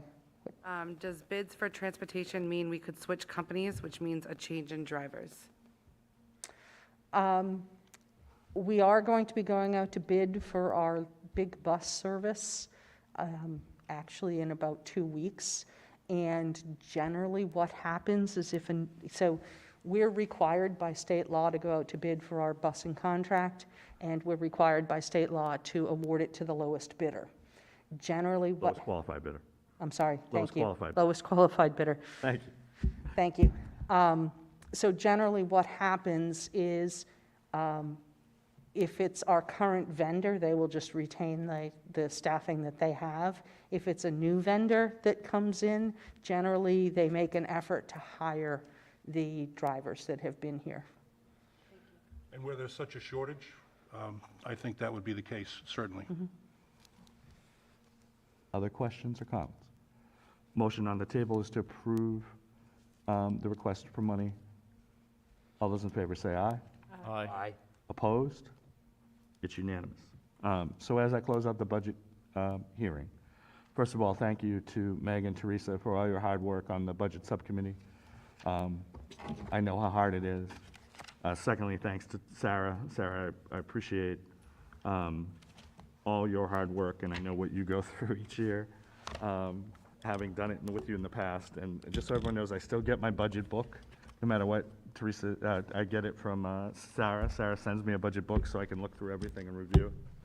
So I appreciate it. And with that, the chair will close the budget hearing for the 2023 budget. Thank you. Now we're back to our regular meeting. I believe it is the superintendent's report. Mr. Lynch. Thank you, Mr. Chair. Good evening again. The first item of my report is COVID-19 updates, and I just want to update the community on our current numbers and sort of give you an idea, a summary of where we've been and where we are. Last September, we had 25 active cases in our district. As of fast forward to January 7th, we had 139 active cases in our district. January 14th, we had 76 active cases. January 20th, excuse me, 47.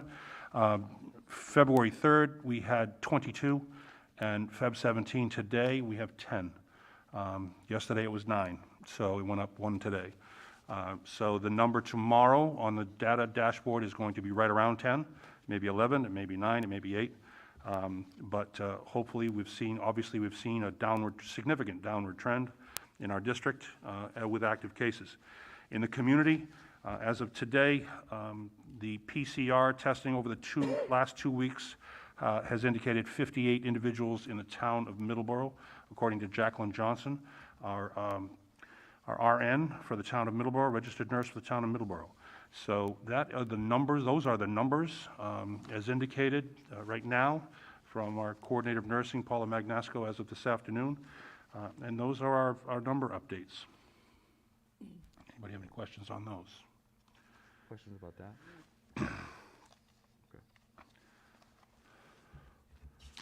Mr. Chair, next on the agenda is a significant update in the Massachusetts Department of Elementary and Secondary Education sent out a memo on February 9th. Commissioner Riley sent out a memo on February 9th, and I would like to read it in part.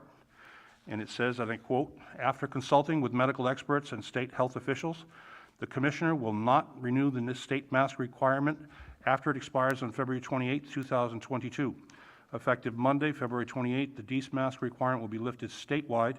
The Commonwealth's high vaccination rates and widespread availability of COVID-19 testing for school personnel and students support this decision. Masking continues to be required on all school buses per federal order. DEAS and DPH strongly recommend students and staff to continue to follow the DEAS-DPH protocols for responding to COVID-19 scenarios. As always, any individual who wishes to continue to mask, including those who face higher risk from COVID-19, should be supported in that choice. DEAS and DPH strongly recommend unvaccinated individuals should continue to wear masks in school settings. The Commissioner will continue to monitor public health data, consult with medical experts and state health officials, and issue further guidance and/or requirements as needed." And it goes on to say that DEAS continues to recommend that districts and schools adopt a layered approach to mitigate the spread of COVID-19. Strongly urge all eligible individuals to vaccine and booster, and support schools with vaccination clinics. Other mitigations include participating in the statewide COVID-19 testing program, maintaining good hand hygiene practices, and staying at home when sick. So basically what that does is that puts it squarely in the lap of a local school committee to make decisions as with regard to our current policy and future policy and/or not. So I now hand that over to the school committee for discussion. So put in your drop boxes what would be the updated policy. And just so everyone understands, the updated policy would be as follows. According to public health experts, one of the best ways to stop the spread of coronavirus and to keep members of our school community safe is the use of face masks or face covering. Therefore, in accordance with guidance and recommendations from CDC and the Department of DESE and the Mass Department of Public Health, the following requirements are in place until further notice.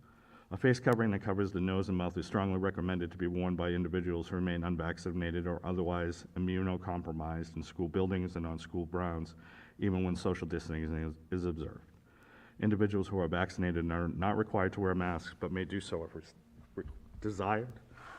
Students and staff returning from 5-day quarantine following positive COVID test must follow district mask use other than when eating, drinking, or outside, and conduct active monitoring for symptoms through day 10 of exposure. Masks will be required in all school health offices, and by federal public health order, all students and staff are required to wear masks on school buses. So I put that in the Dropbox. For the purpose of discussion, Chair will entertain a motion to change our policy to that. Do I hear a second? Okay, for the purpose of discussion. So, Mr. Chair, Please. I would like to make a motion that we rescind the policy effective March 14th, which is the Monday, 2 weeks after we come back. So there's a motion on the table to make it effective March 14th. Do I hear a second? Second. Okay. Discussion just on that particular motion. Mr. Chair. I'm going to take a minute and just talk to the audience. I think that this is, you represent us up here, so I'm going to take that minute, or maybe a few. When I get up in the morning and go to bed at night, my first job is a parent. And I have 3 children in this district, well, one who just graduated, but who felt the effects of COVID-19 quite heavily as a senior last year. And I have 2 that are still in this district. So they are my first priority, of course, and I have to think about them every day and how this all has affected them. And then when I drop them off at school, I go to another school building in another district, and I work as a special educator with some really fantastic young people who are really struggling with their learning because they're in special education for a reason. They need to see faces. They need to understand what I'm saying, read my lips, whatever that might look like. So those are the 2 hats that I wear daily. When I'm sitting here, I'm a school committee member that is representing an entire district of 3,000 students. And that's a pretty big job. And I've taken some heat over the last couple of years for my stance on this, but I have to weigh everything that I know. And what I know is that last year there were 2 cases going into February vacation. When we came back, there was a little bit of a spike. It went up to 9. So that's what I know. I know that mental health crisis has increased with more hospitalizations and services needed throughout the state. We're no different here in Middleborough. This is an endemic right here. It's a problem right in Middleborough. I know that for anyone who needs specific education services due to the medical concerns around COVID, the district will need to provide that education and will work with families on an individual basis to make sure that their children get an education. I know that DESE has consulted with various epidemiologists, healthcare professionals, and mental health professionals who feel this is in the best interest, and we have a local Board of Health on board with our decision. And I know that I need to weigh all of these factors and come to a decision for the district as a whole. DESE has asked us to follow their mandates all year. We have done that. Our hands were tied. We have told you that. They're no longer tied.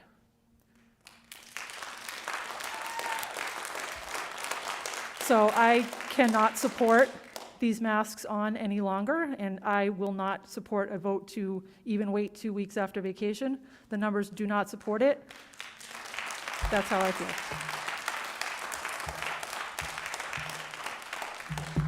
Meg, I want to give you a chance because it's your motion. So there's a couple of reasons why I think this. We did have a little bit of a spike, not a huge one. I've been looking at some projections, and it shows you the difference between the next 2 weeks, or really the next 3 weeks, with masks versus not with masks, and you see about a 4,000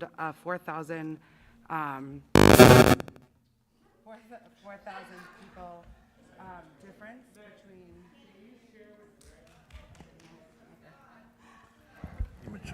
Oh, yep.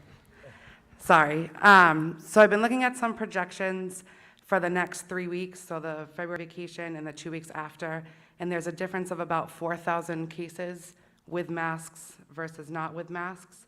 So that's a part of it. As I said, there was a little bit of spike after February vacation.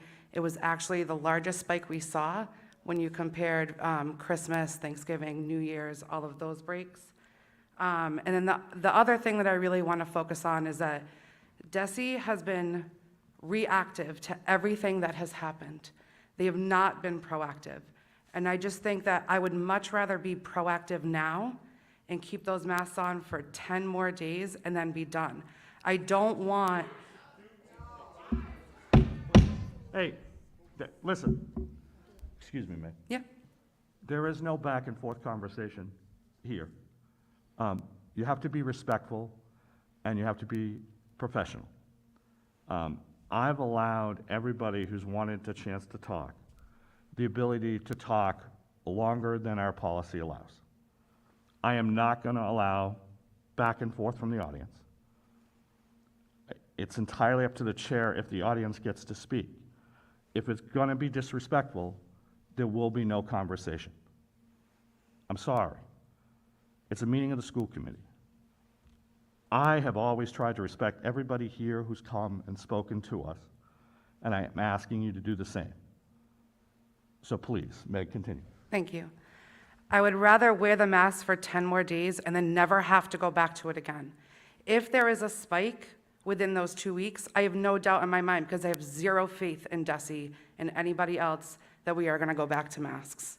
And that worries me, because I don't want to say, we're done, we're not wearing them, and now 7, 8, 9, 10 days later, nope, slap them back on. I've emailed many people over the past, I would say, 24 hours, and I've spoken to you about my personal views, and my personal views are that I don't want to wear a mask. I, like Teresa, work in a school district in special ed. I ran a drama production this weekend with kids having to wear a mask on their face with no microphones, which was utterly ridiculous to me. But I have to weigh everybody that is in the school district, whether they're a student, a teacher, a janitor, and I have to worry about the repercussions for if the numbers spike from DESE. Thank you, Rich, go Mr. ahead. Chair. Thanks, Mr. Chair. I also looked at all of the numbers, not from anywhere else, but directly from Middleborough in our school district here. And I think that the circumstances have changed so much over the past 2 years that what you really need to focus on is the % increase to determine what can we reasonably expect after February vacation this year. And so what I found was that across all vacations, we averaged a 257% spike after every vacation. And I don't want to misrepresent this, so pulling out the vacations that are associated with large family gatherings, that number actually goes up. So hear me right on this, pulling out Christmas and pulling out Thanksgiving, because February vacation is not necessarily a family gathering vacation, that number actually goes up to a 277% spike in the week after. And the thing is, this is mirrored in the state data as well. So across the state, this same exact pattern happens after February vacation in the state as a whole. So the trend seems to be validated to me.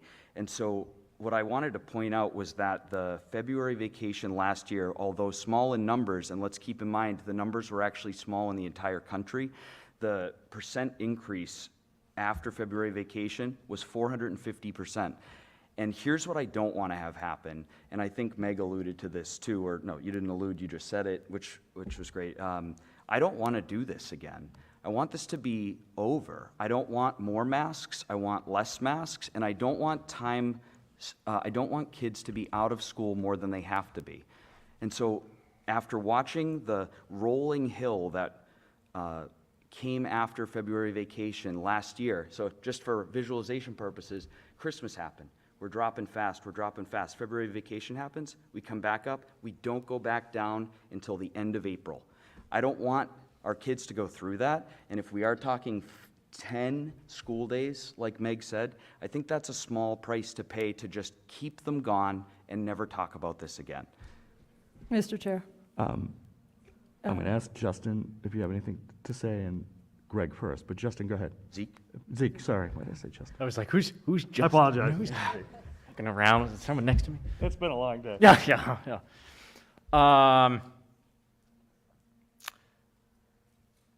holding out till March, in my mind, doesn't do anything.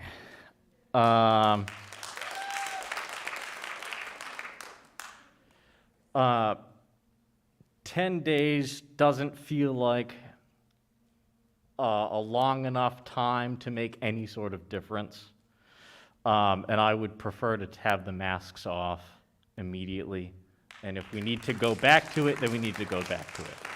But for the sake of everyone, just let it be so that parents can decide. Thank you. I'm going to let the other Oh, talk. sorry, Go ahead. Yep.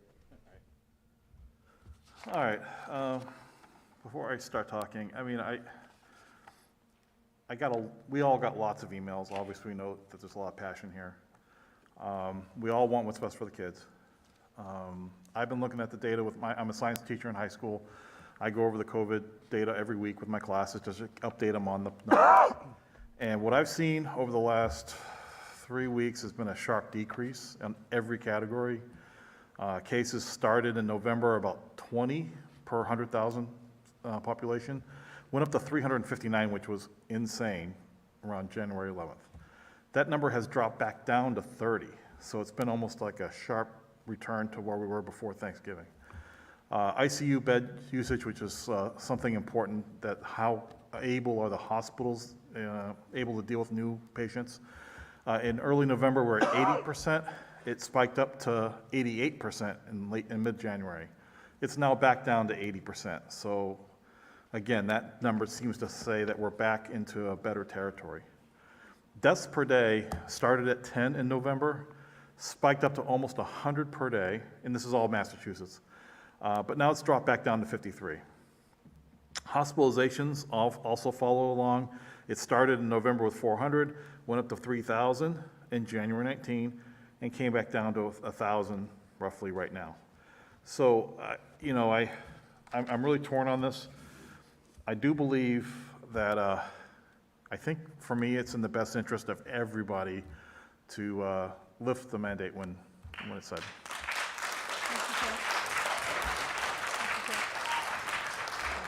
Go ahead, Kirsten. Working? Is it working? I don't think so. Yeah. Oh, No. okay.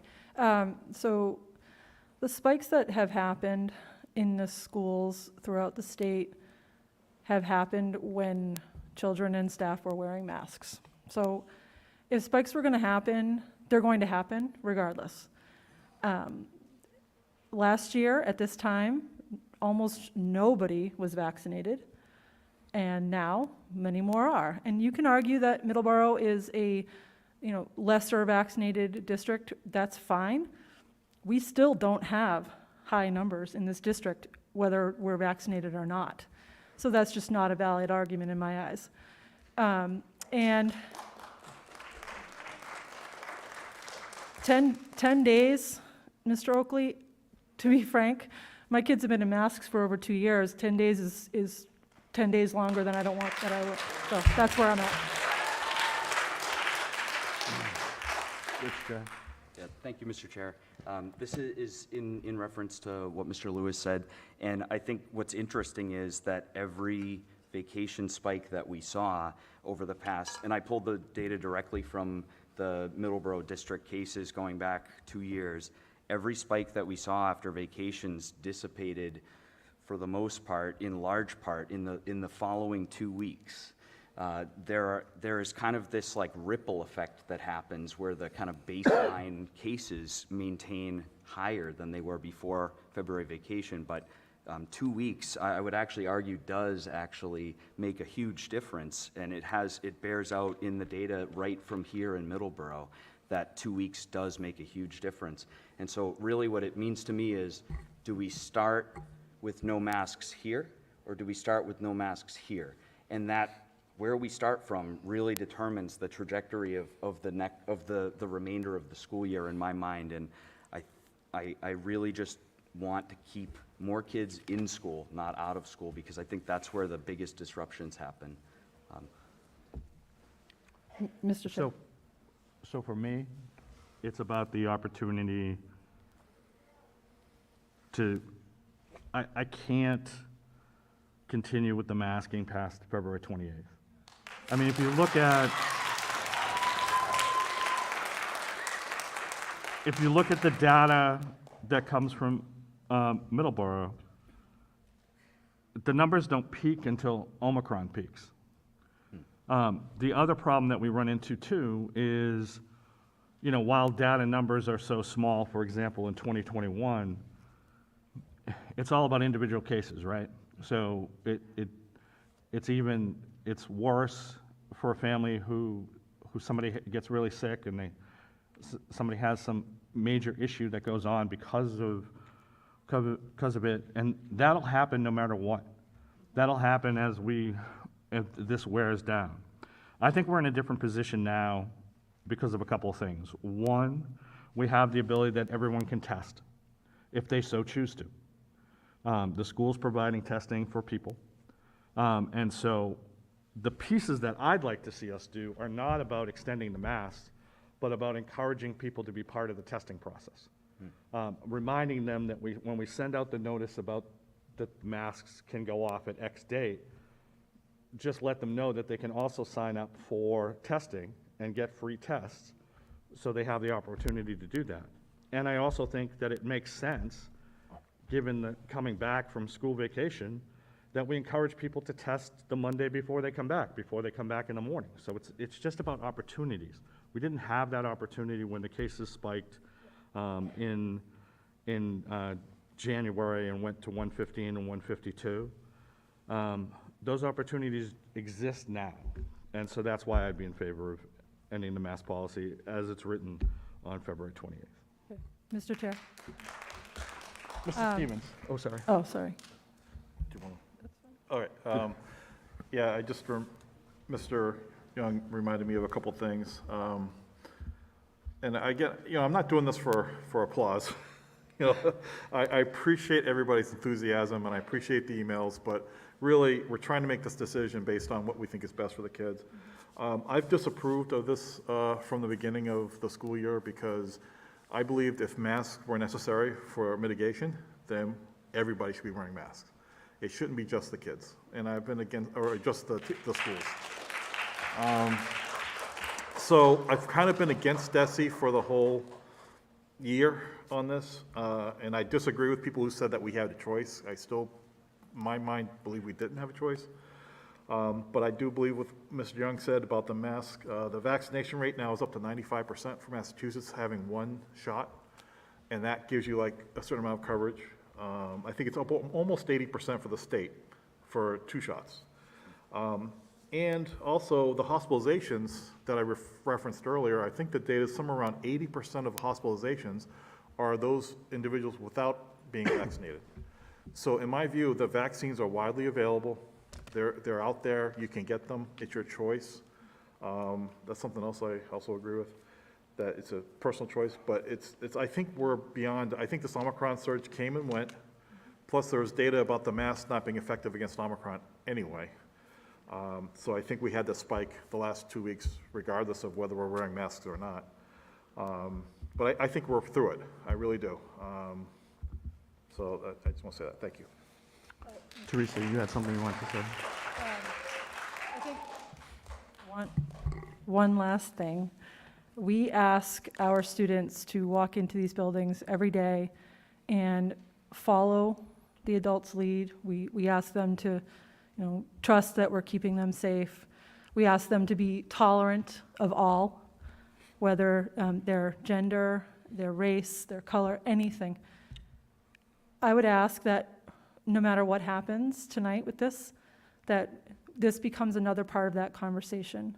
And those students that walk into that building who choose to wear a mask because they don't feel safe, those adults who choose to wear a mask because they're not quite there yet. I've spoken to several of my coworkers who aren't quite there yet, and that is absolutely okay. The only way that we can get to a place where we need to get is to give every single child in this district a feeling of control back and choice, and I don't know what else to say. I'm exhausted. I'm just exhausted. Zeke, now that I've called you the right name, Zeke, go right ahead. A particular question. So For masking, we've required the teachers to mask as well, correct? And, yeah, and for this, it would not just be the students that would unmask, it would be Right, for the everyone teachers would, as well. it would follow the same protocol. Again, Whoops. while we're just talking about the piece about the date, because this is the conversation we're having now, I just want to emphasize one point, and that is there is still masking. People have to wear masks on the buses. People have to wear masks in the nurse's office, and people have to wear masks after coming back from a positive test 5 days in. I say that because people think there's no masks, and there still are. So I just want to emphasize that particular point. Rich, go ahead. Mr. Chair, I just wanted to know, and maybe this is more of a question for Superintendent Lynch, but obviously, we're going to have some medically fragile kids or immunocompromised kids. If we can get to that, Rich, what I would Okay. like to do is Oh, I'm just talk sorry. about the Yep, 14 yep. days now, if that's okay, because that's the motion on the table. Sure, sure. Okay? So any other comments from committee members?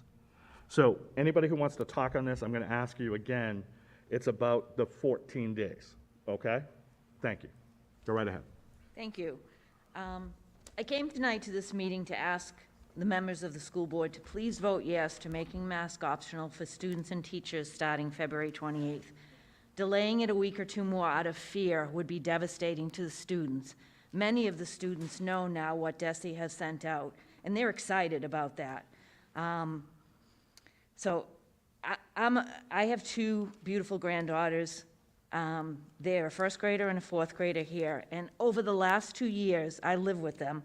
I have seen them show incredible adaptability, patience, and courage through all of the challenges of this COVID pandemic. They have been made to endure too much for a long time now. And I believe in the mantra, do no harm. And we don't know yet how much harm wearing masks for the last 2 years have done to our children and grandchildren. So many believe that mandating masks is about power, and I don't believe that to be true. I believe it has to do more about fear and the unknown. And maybe it's fear of unions or fear of lawsuits. I don't know. What I do know is fear is that it's an unpleasant emotion. Fear sees only the downside. Fear doesn't allow us to use common sense. Fear constricts rather than expanding who we are. Of all our emotions, fear is by far the most challenging. We as a community can choose to live in that invisible force of fear, or we can choose to live in the hopefulness, strength, and most important, freedom. Please, for all of the children of Middleborough, choose strength, not fear, and vote to end mask mandates on February 28th. Thank you.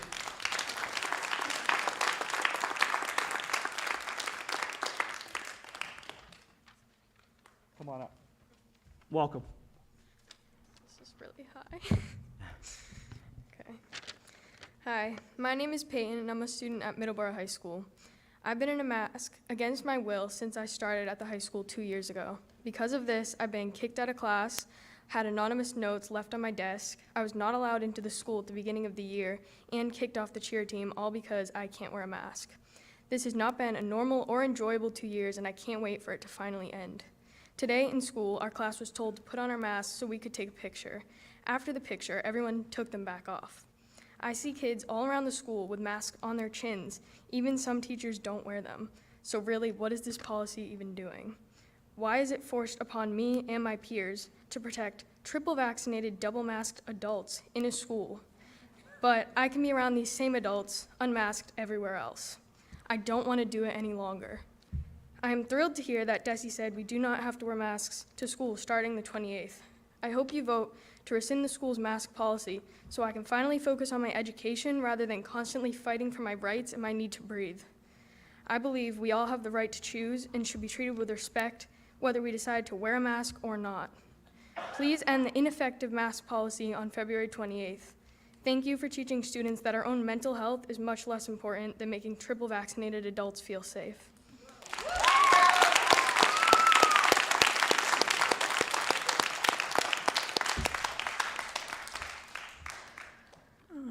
Hi, my name's Desiree. I actually attend Middleborough High School, and I just want to say these past 2 years have been very tough on everyone, no matter who you are or what your circumstance is.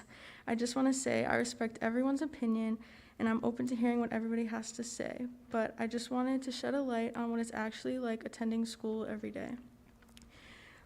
In 2 separate classes, there's been situations where a teacher will repeatedly say, "Pull your mask up."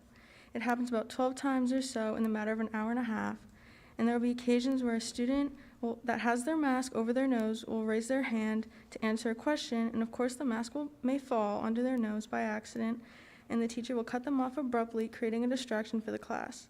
I've witnessed another class of mine where a student raised their hand to answer a question, and like I stated before, the mask will fall under their nose, and the teacher repeatedly kept saying, "Pull your mask up," which the student did, of course, kept falling down like mine is right now, and I noticed yours was too.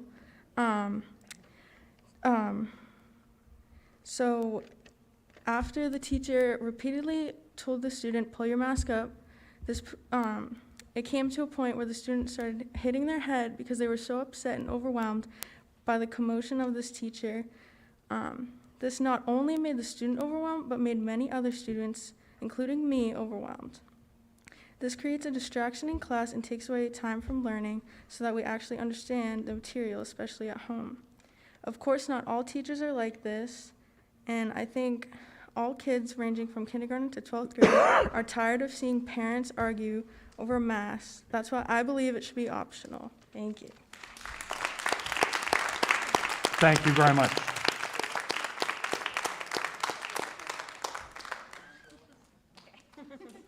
Welcome, Kate. Hi, I'm not sure if at the date change or what other time I want to read this letter, so I'm just going to read it now.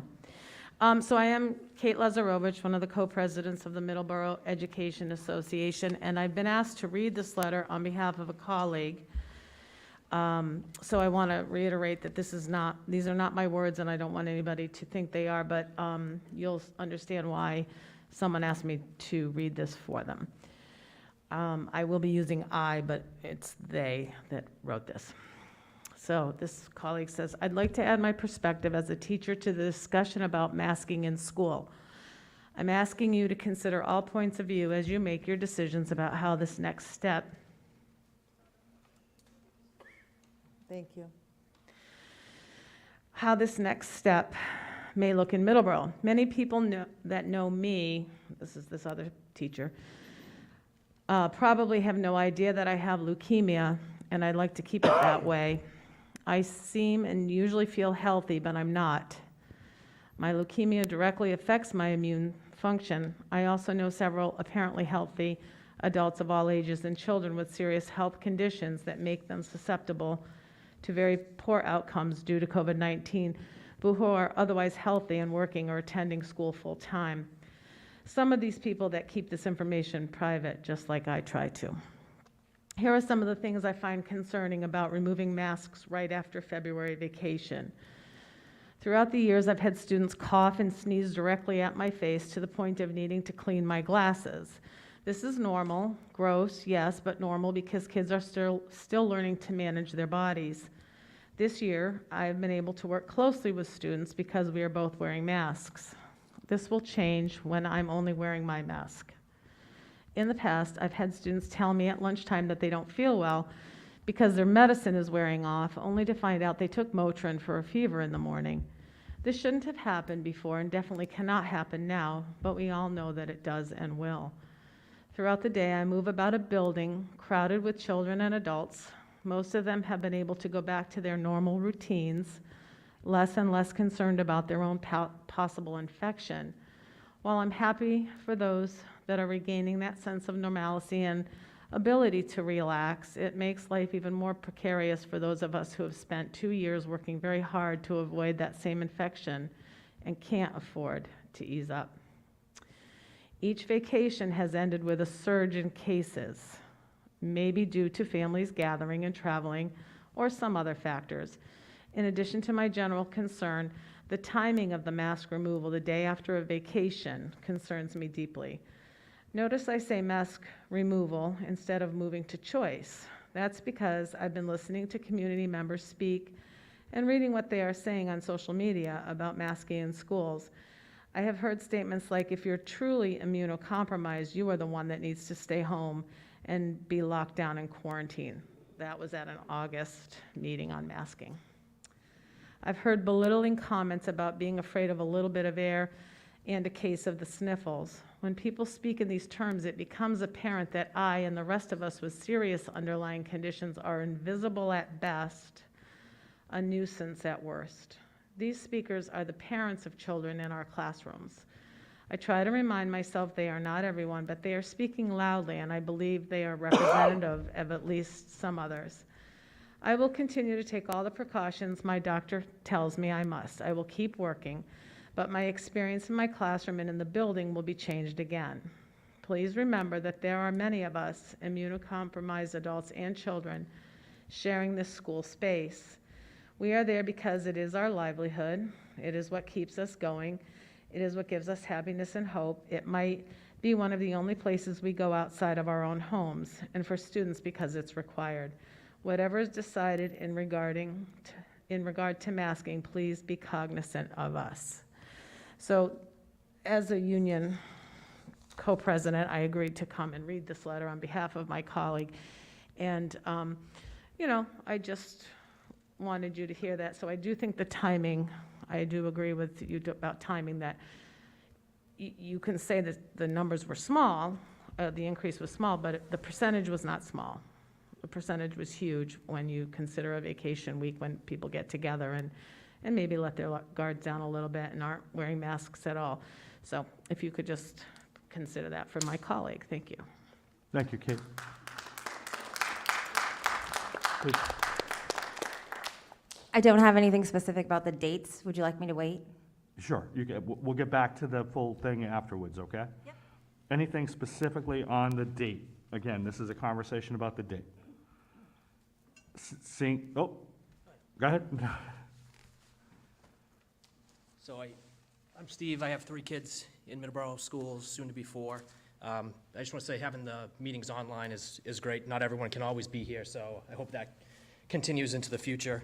I had about 3 pages worth of notes, but based on the conversation that's gone on here, I'll just switch gears and instead read a letter that my daughter handed us, knowing that we were going to the town election, not forced to write this, but knowing that this was her opportunity before we dropped her off to hand this to us. So I think it's just important, even if the vote goes either way, that some children's voices, like the brave ones that spoke tonight, are heard. So she says, she's a 5th grader. She said, I've had this thing on my face since 3rd grade, and it has ruined so many things. And I'll tell you what, I was supposed to have a 3rd grade play called Bugs, but I didn't. I didn't even get a chance to experience a play. No, we didn't replan it. We left it behind after all the time and dedication we put into it. Next, we didn't get to go sit near our friends. We were missing part of our childhood. Would you want that to happen in your life? No, probably not. Next, in 4th grade, I couldn't even live a normal life. It's always put your mask up. Where's your mask? How many times do I have to tell you to put up your mask? You're going to kill someone if you don't wear a mask. I can't have just a conversation with my friends without being disturbed by 3 feet apart girls. Remember, social distance, someone could die. If I had to draw how I feel, it would be so scary. Same with all my friends. We feel trapped. In 5th grade this year, I don't have my same love for school that I used to in 3rd, 2nd, 1st, and kindergarten. In fact, it's not just school, it's everywhere. I feel trapped with a mask. It's like being forced to wear a clown costume in a huge crowd. You feel like a clown. That's how we mostly feel. In school, when I don't wear a mask, I feel free. I feel normal. I feel like a kid. But when I'm in that muzzle, I feel trapped. I feel suffocated. I feel like a prisoner, and I have no voice or choice. I just wish we could live like normal kids. Now kids are scared of teachers when they get yelled at for having a mask under their chin.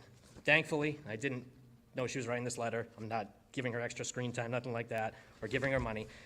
She said, thankfully, I have 2 amazing parents who stick up for us and know how we feel, because if they were wearing one, they wouldn't like it. None of you would. Imagine having to wear a mask still in elementary school, 6 years old, 7 years old, 8 years old, 10, 18 years old. It's terrible, so please let us free and let us be kids.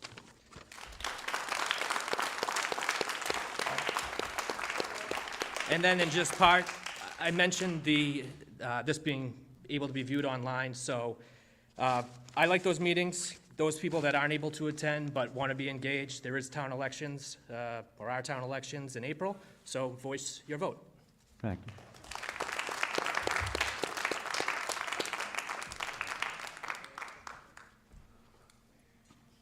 Good evening. My name is Sherry Reardon, and this is my son James, who's a fourth grader at MKG. Hi. Hi, James. So we are so just thrilled to hear some of the feedback that we've heard tonight about the common sense approach of lifting this horrendous mandate off these kids come February 28th. It feels like a weight is being lifted, that there's common sense finally coming through this madness. My son has ADHD and sensory processing.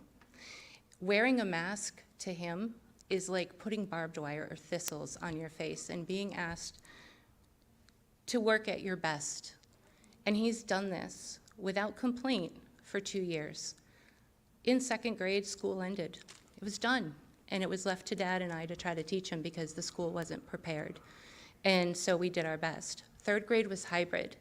It was a nightmare. Virtual learning for a child who has ADHD or any other kind of learning different ability like James is an insurmountable mountain to climb. My husband went on third shifts for his job so that he could sit all day next to my son to help him through the day, or else he wouldn't have had a third grade education.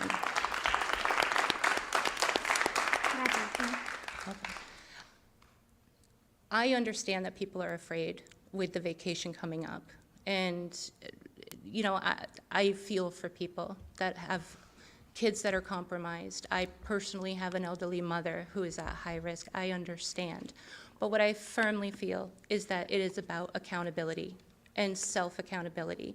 If my son was at high risk, I wouldn't be relying on these masks that I personally cut the guts out of so that it's the thinnest piece of cloth to make him as comfortable as possible. I wouldn't trust adults like yourself, Ms. Jensen, who's had her mask down below her nose for over half of this meeting. I wouldn't trust the teachers in his gym class that were screaming at a 9-year-old boy that he was going to kill someone because it went down below his nose. What I would do is I would take self-accountability and I would put a KN95 or an N95 on my child. I would get him vaccinated and I would do what I needed to do to protect my child, my family. And that's all we're saying is we're not judging anyone else. We want the choice to be able to bring our children back to some sense of normalcy. You can take your mask off yourself, you want to? So in my class, we have like 19 kids. I would say about 16 of them always get told to put on a mask every 5 minutes. In a gym class, we're running around like half an hour.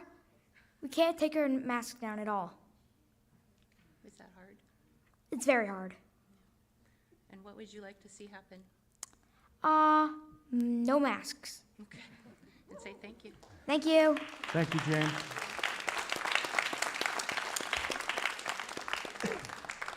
So, since everyone had a chance to speak, Chair's going to move the question on, there's a motion on the table to make the policy effective March 14th.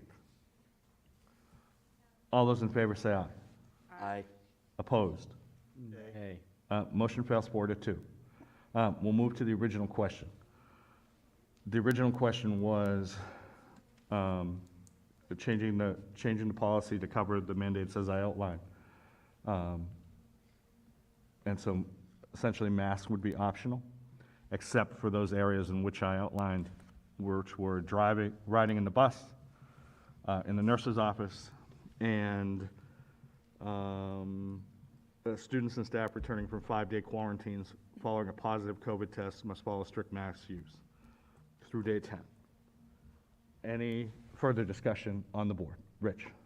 Mr. Chair, a problem I've had with DESE all along is that they kind of refuse to believe that because you're vaccinated, you cannot pass this to anyone else.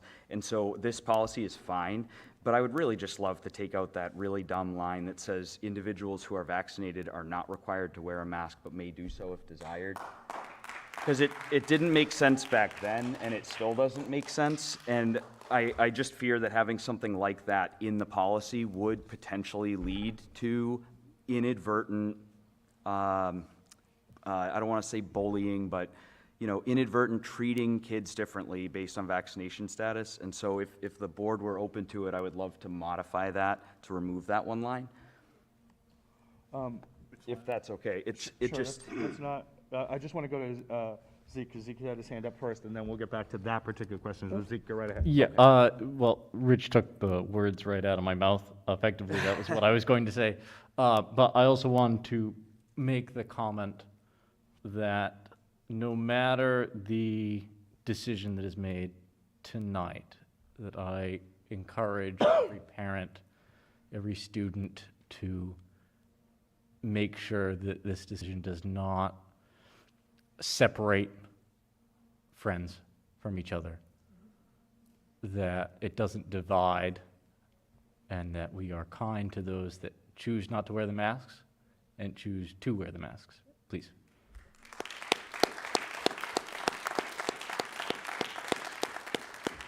Other comments? Meg? Can you just reiterate the piece about the bus? Because there was some question about not wearing them on the bus. Okay, in the so virtual world. they have to wear them on bus. By federal public health order, all students and staff are required to wear a mask on school buses. That's And it. then I just wanted to make a quick comment. Sure, please do. So I don't know if this is working or if I need to use Greg's again. I think it's, Um, is it working? So I just wanted to echo what Zeke said. I really appreciate all of the parents reaching out to us over the last week, 2 weeks, whatever it's been. I really honestly really appreciated the respectful discourse that went back and forth between us. And I really tried to answer everybody, and that did end up with some copying and pasting and slicing some emails together just because I taught all day and then I came home and I had to deal with my kids and then come here. And I wanted to make sure I got to answer everybody. So I do apologize for that. But I just really appreciate the respectful discourse back and forth, and that everyone was really able to listen to each other, and there was no name calling, and there was no cutting people off or, you know, anything like that. And I really, really hope that that continues in school. So thank you, everybody. Mr. Chair? So. Mr. Chair? Oh, please. Go. Regarding the bus, if it's a federal mandate, we do not need it in our policy. I would ask that we just take that out of there, and if we're following DESI mandates, then we're following DESI mandates. If we're following federal mandates, then we're following that. We don't need to have a separate policy regarding busing and masks. See, I don't think it's a separate policy. I just think we're outlining where people need to wear masks, and that's the important part, so that people can see that. Okay, if I can reiterate, it becomes a policy, then what if it's determined that the federal mandates are no longer in effect? We have a policy in place that says our students need to wear a mask on a bus. There's no need to have that. Right, and we can remove that from the policy if we so choose. Yeah, so why would we want to put something in writing now that then we have to have a conversation about in a month when the federal mandate says, hey, you know, we've thought about it, we're not going to do that anymore. Now we have to have that conversation again, we have to wait till a meeting. It just doesn't make sense to me. I would ask that we take that out. Greg, go ahead. Well, I'm wondering, could we add language to that line that says, because I think it's important to have it in there so people understand that it is still required right now. But maybe you say until the federal mandate's rescinded or something like that. Yeah, I'm okay with that. Okay, so let me do two things. One, let me throw out to the committee this. To cover Mr. Oakley's conversation, I would strike individuals who are vaccinated not required to wear a mask, and I would replace the first line with the first paragraph with the following. A face covering that covers the nose and mouth is strongly recommended to be worn by students and staff in school buildings and on school grounds, even when social distancing is observed, period. Okay? Second line is removed. And third line, the final line, by federal public health order, all students and staff are required to wear a mask on school buses until the order is rescinded. Correct. Fair? Fair, thank you. Chair will entertain a motion to accept those changes. So moved. Do I hear a second? Second. Second. A discussion on the changes. Anything? That cover what people want here? Okay. We're on, let's do the changes. All those in favor of the changes, say aye. Aye. Opposed? Okay. We're back to the general policy change. I know you've been waiting patiently, so please go right ahead.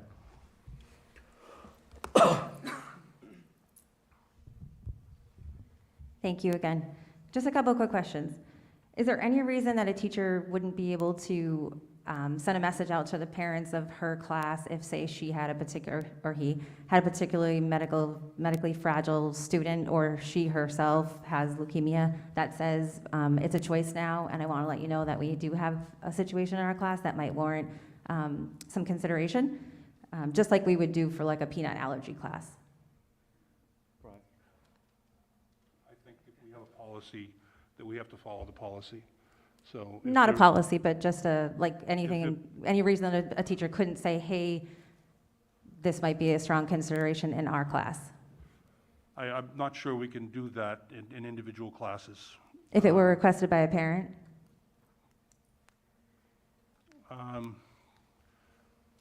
don't think, because the message would be sent out from the school, and the implication would be from the school that there are differences in that class. Such as like a peanut allergy, the same way we would handle that? Say that again, I'm sorry. Just like a peanut allergy, the school notifies the parents of the class that the child in the class has a peanut allergy. Is there any similar like scenario where you could use that same avenue? Still leaving it voluntary, but just notifying the parents of the other students that, you know, it's your choice, but we just want to tell you that our class may be a special situation? I think we'd have to look at that on a case-by-case basis. Okay. I really do. So if there's a kid that's medically fragile, can the teacher email all the parents in the class and say, hey? My second question is there any, how would you be policing those students that return from their quarantine or after, whatever you call it, after a positive case where they're required to wear a mask for 5 days? And would that be alienating that student who's then wearing that mask for 5 days per policy? Yes, they would need to wear the mask for 5 days. And who would police that? We'd certainly ask the faculty members that work with the child to watch over that child. Would that be We'd probably violating work their with the school HIPAA? nurses. Would that violate their HIPAA rights that now everybody in the class knows that they did have COVID? I just think the policy would state that that child, if that child comes back from being out with COVID after 5 days, the child will be required to wear a mask for 5 days. That's what the policy states, or would state. Okay, and the parents would be notified that they would need to involuntarily put their kid in a mask for those additional days? With this policy, any child who wants to wear a mask can continue to wear a mask. But except it's required for those people that come back after their That are positive coming case? back after being tested positive for COVID. Okay, thank you. And then the last question I have is, in the recommendation to end masking, they stated that there was a strong push for additional testing. What percentage of our students opted into testing? The voluntary testing that you guys are sending home on Tuesdays? Can you just ask the question again? I heard voluntary testing. Yep, so our school district has voluntary testing, Yes. and we're receiving kits on Tuesdays, I think, test on Wednesday morning. Yes. What percentage of our students or families opted into that? Because that was something you had to proactively opt into. I think we're at the point where we're approaching 650 or 700. I don't know today's numbers, but they're up there, but it's maybe 1/4 of our population, student population. Okay, thank you. I wanted to add to that idea of the case-by-case basis. There is a peanut allergy poster outside of my door because I have students in my classroom with peanut allergies. So if the parent or the educator requested it, I don't see how that would be different.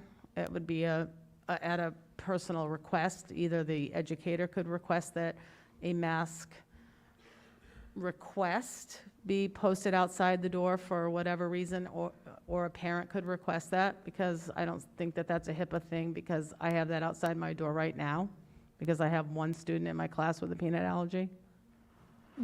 Mr. Chair, Can I comment? Go ahead, Teresa. So here's my concern on that one. If I understood the question correctly, she was asking that someone could request that people wear a mask in that classroom because there's someone immune compromised or something's going on. When you have a peanut allergy, you don't see that on someone's face. You do your best and you try to support that person. When you have a person who's asking someone to not wear a mask or to wear a mask, now you're asking every single person in that classroom to wear one. You have students in a class who are wanting to not wear one, they want their choice, and they don't want to. So They wouldn't have to, it would just be a okay, poster. so that's why I want to be clear that we're clear on this, Yeah. because are we looking to segregate these children and divide them up into classrooms of children who want to wear masks and children who don't? Like, this No. is a weird slippery slope to me that I'm not a big fan of. And I want to be respectful, I really do. I want everyone to understand, but personally, I'm immune compromised. Not everyone knows that, well, now they do. That's fine, that's been my life for years, and I have to manage it the best way I can. I would be respectful of that as long as there's no division of any students or anyone being made to feel like, oh, you don't have a mask on, you must not care about that adult, or anything like that. So this is just it's conversation I think is a lot deeper than a little conversation tonight. That's all. Sure. It's just an awareness issue, much like the peanut allergy thing is awareness. And on the second point of, you were asking, what was the other thing you were asking about?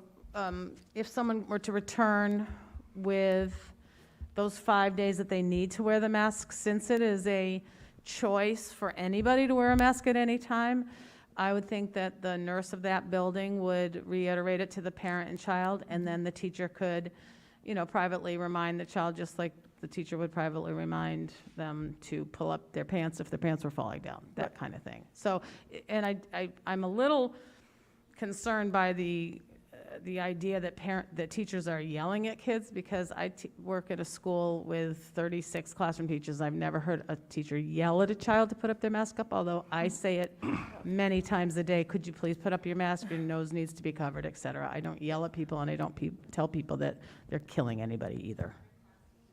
Thanks, Kate. Good evening. Good evening. My name's Tim. I have 4 children in the school system. And I can appreciate a lot of people's stance on their concern with the masks moving forward. People have their own individual issues with this. I can understand that. But their own individual issues is something that they need to manage themselves. That's why this mask idea of choice should be exactly that, choice. If I have an issue, I can choose to mask. If the teacher has an issue, they can choose to mask. A lot of issues have happened with these kids because they have been forced, not given a choice. I have my youngest, who is a special ed kid, who has a hard time understanding what his teacher's saying because he can't see her face. Doesn't know if she's smiling or if she's mad at him because he can't read any expression. And he deals with this on a daily basis. He doesn't understand what the mask is actually for. He ends up eating it. This is an issue that has gone on way too long. It started off as a short-term thing. It's been 2 years. Yeah. The kids are fed up. Teachers are fed up. I mean, we've already heard the stories of the teachers that have been scolding the students. So instead of actually teaching, we're breaking up their lesson to constantly remind them, please put that over your nose. Take that up. What are they learning? They're learning how to wear a mask and be a good little soldier. This needs to stop. This has become an insanity for the kids.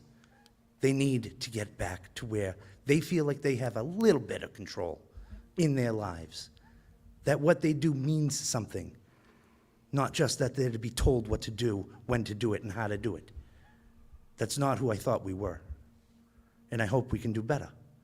In terms of the 10 days after coming back or the 5 days coming back, there's always going to be a little ripple when you come back and people get back around each other. Whether you've had the mask, it's shown data when you have the mask, when you don't have the mask, doesn't matter. You guys are worried about a 400% spike. You know what? If 4 people get sick and there was only 1 before, that's a 400%. Let's not get too over-concerned with what the numbers sound, because you can adjust that to make it sound worse or better no matter how you want. And I'm tired of the data being played with to push one way or the other. We are critically thinking humans. We can do this the proper way and know what is right. And I'm just asking that you guys do that. Thank you very much.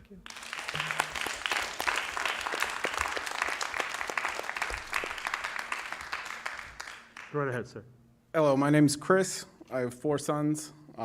Thank you for letting me speak. Most of what I wanted to say has already been said, but I just want to reiterate the fact that if we rescind the policy, concerned parents can still mask and vaccinate their children, but there's no PPE or vaccine for the damage being done to my children's emotional and mental health. And then finally, I want to ask the people of Middleborough to remember how each of you vote tonight and keep it fresh in their minds when it's our time to vote. Thank you.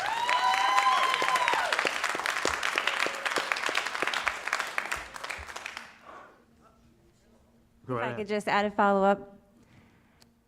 I Right. appreciate that we live in a society that we can all support each other.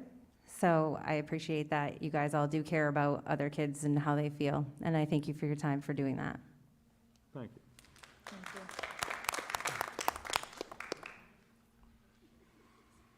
Hi, I just had a quick comment about the addition of kind of like a classroom that we, let people know that there's a special consideration. I just think this falls into more of the fear and manipulation that we've used with our children to gain compliance, and that sending that message again asks them to change their behavior. They're not responsible for the health outcome for somebody else, and using fear and manipulation and saying that my daughter at home is at high risk, so you have to make sure your nose is covered, or using fear as a message to gain compliance has never been an appropriate strategy. So this just falls under that same memo, that same message, that we are asking them to change their behavior because somebody else expects a different health outcome. Everybody has that, we have to take personal responsibility. And before anybody gets upset about me using the word sniffles again, you have no idea what my personal circumstance was through this whole thing. So to assume that I have not been personally affected by somebody who is at high risk is erroneous. So for those of you who think that sniffles is offensive, I too have somebody I loved at home that was high risk. And so I'm not insensitive to everybody's needs, but manipulation, fear, and coercion is the wrong strategy to gain compliance and compassion.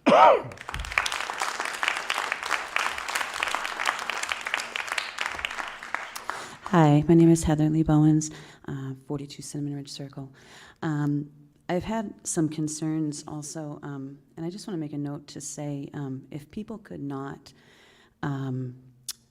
invalidate other people's experiences just because you may not have heard a teacher yell at a student or you may have not seen it, that doesn't mean it hasn't happened. Because I have had numerous friends and neighbors tell me that this absolutely has been the case. And it is extremely upsetting to me because these kids that have been told by these individual people, teachers or whoever, that they potentially could kill somebody by not having their mask up or having their mask down and all of these kinds of things. These kids are going to be going back to school very soon, not wearing a mask and not having to. And how do they reconcile that? We're talking about young children that are very impressionable and their authorities are telling them that they're going to kill somebody, potentially. That's super upsetting to me, especially for kids that are more emotionally fragile or kids that don't understand, like my son who's in special ed, younger kids. So please don't invalidate other people's experiences just because you haven't seen it or heard it. And also, as far as respect goes, that's a two-way street. And I have been witness myself, as a lot of people have, that there have been certain individuals in this room that have been noted on Facebook and other social media as labeling people as anti-maskers and really getting people fueled because it's not necessarily what they think is the right thing. And I really dislike this big thing about how we need to respect others that choose to still wear a mask. I'm all for that. From the very beginning, I have been all for, I don't care if you wear a mask or you don't wear a mask, doesn't bother me. I want it to be my own choice for my own family. But it's very disheartening to see people of authority and not rounding up people, calling them anti-maskers, putting them in a category that they very well know that is very, very volatile in our last 2 years here on Earth. And some of those people are in authority in this room. And it's very upsetting to me because respect works both ways. That doesn't seem very tolerable to me if you are calling someone an anti-masker or an anti-vaxxer and these kinds of things, but yet you would like people to be respectful of the other side. So I think that we all need to think about that. If we are an authority figure in here, what kind of example you're setting. Thank you very much. Madam, we're going to take you, and then I'm going to move to the board for a vote. Go right ahead. Of course, I just wanted to say that I don't think that I'm instilling fear in my children by asking them to be considerate about a child with a peanut allergy. Just the same, I don't think it's instilling fear or asking them to modify their behaviors by asking them to voluntarily wear a mask around a teacher with leukemia. Thank you. Greg, you had a question. All right.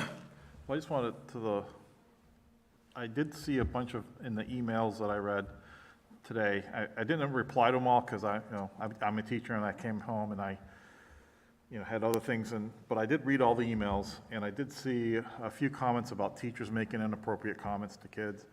And that's just not okay. And it doesn't even have to be about masks. It can be anything. So what I would recommend is if there's that kind of inappropriate comments being made, please we're kind of the last stop. I think the building's principal would be the first place to start. If the building principal isn't handling the situation to your satisfaction, then you send an email to Mr. Lynch. And if Mr. Lynch doesn't have it, then I will certainly take it at that level. But please try to reach out to the principals first, because I handled that a lot early in my school committee career. I got a lot of emails saying, oh, this happened, this happened, this happened. I always said, did you talk to the principal? The answer was almost always, no, not yet. I'm like, well, try that first, because we try to solve the problems in that order. So that's one thing I want to say. And the other comment, I'm a little bit unsure of having teachers be able to create voluntary masking zones. That doesn't sound right to me. But I think that's an administrative issue with Mr. Lynch of how this new policy is going to be implemented into the schools. And I guess we'll hear more about that as it happens. And I do agree that it's a choice. People should always have that choice to mask up if they want to. All right, thank you. Thank you. Rich, go ahead. Mr. Chair, I guess just in the, whether it happens, February 28th or March 14th, and it sounds like it's February 28th now, I hope that we all look at each other and we see people that are trying to do what they think is right, even if we think it's wrong, to help kids in this district. And I think I will hopefully be just as happy as everyone here will be on that first day when there's no masks and there's smiles and there's laughs and there's happiness. And as my way of contributing towards some sort of coming together, I think I was referenced in some stuff that I said on social media, and I just wanted to say I'm sorry. That's it. Thank you. So, I have a motion on the table to the policies adapted, as we discussed. Amended, thank you. And it will take place February 28th. All those in favor say aye. Aye. Aye. Opposed? It's unanimous. Thank you very much.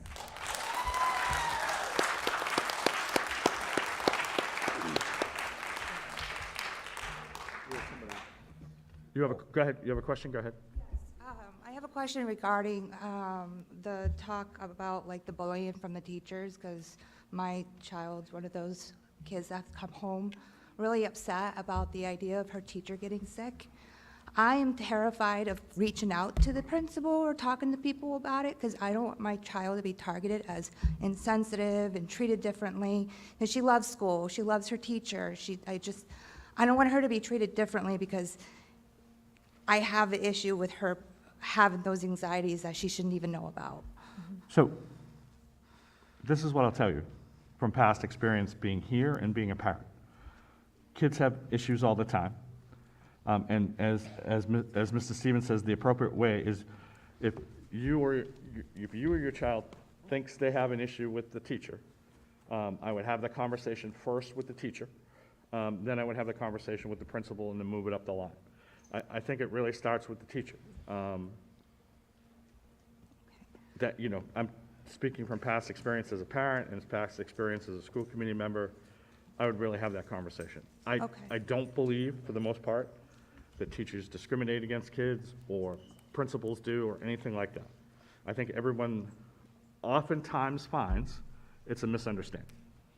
And what happens though is by not addressing it, it just continues to go and go and go. And so that's why it's important to have that conversation. Okay. Okay? Thank you. Thank you. With that, I'll move on. We were discussing MSBA, and I just wanted to make sure that people didn't have any questions. Were you just making fun of me with your? No, I was asking, yeah. So, does anyone have any questions about the MSBA? Mr. Oak? Sure. I know we heard an update from Mr. Lynch. It sounds like we're getting pretty close, and it's punch list stuff at this point. I ask it a lot. I just wanted to ask it again. Any big ticket items that are making us a little closer to on budget, or are we still well under? We're still under budget. Okay, excellent. Yeah, overtime, but under budget. Yeah. Way over time. All right, thank you.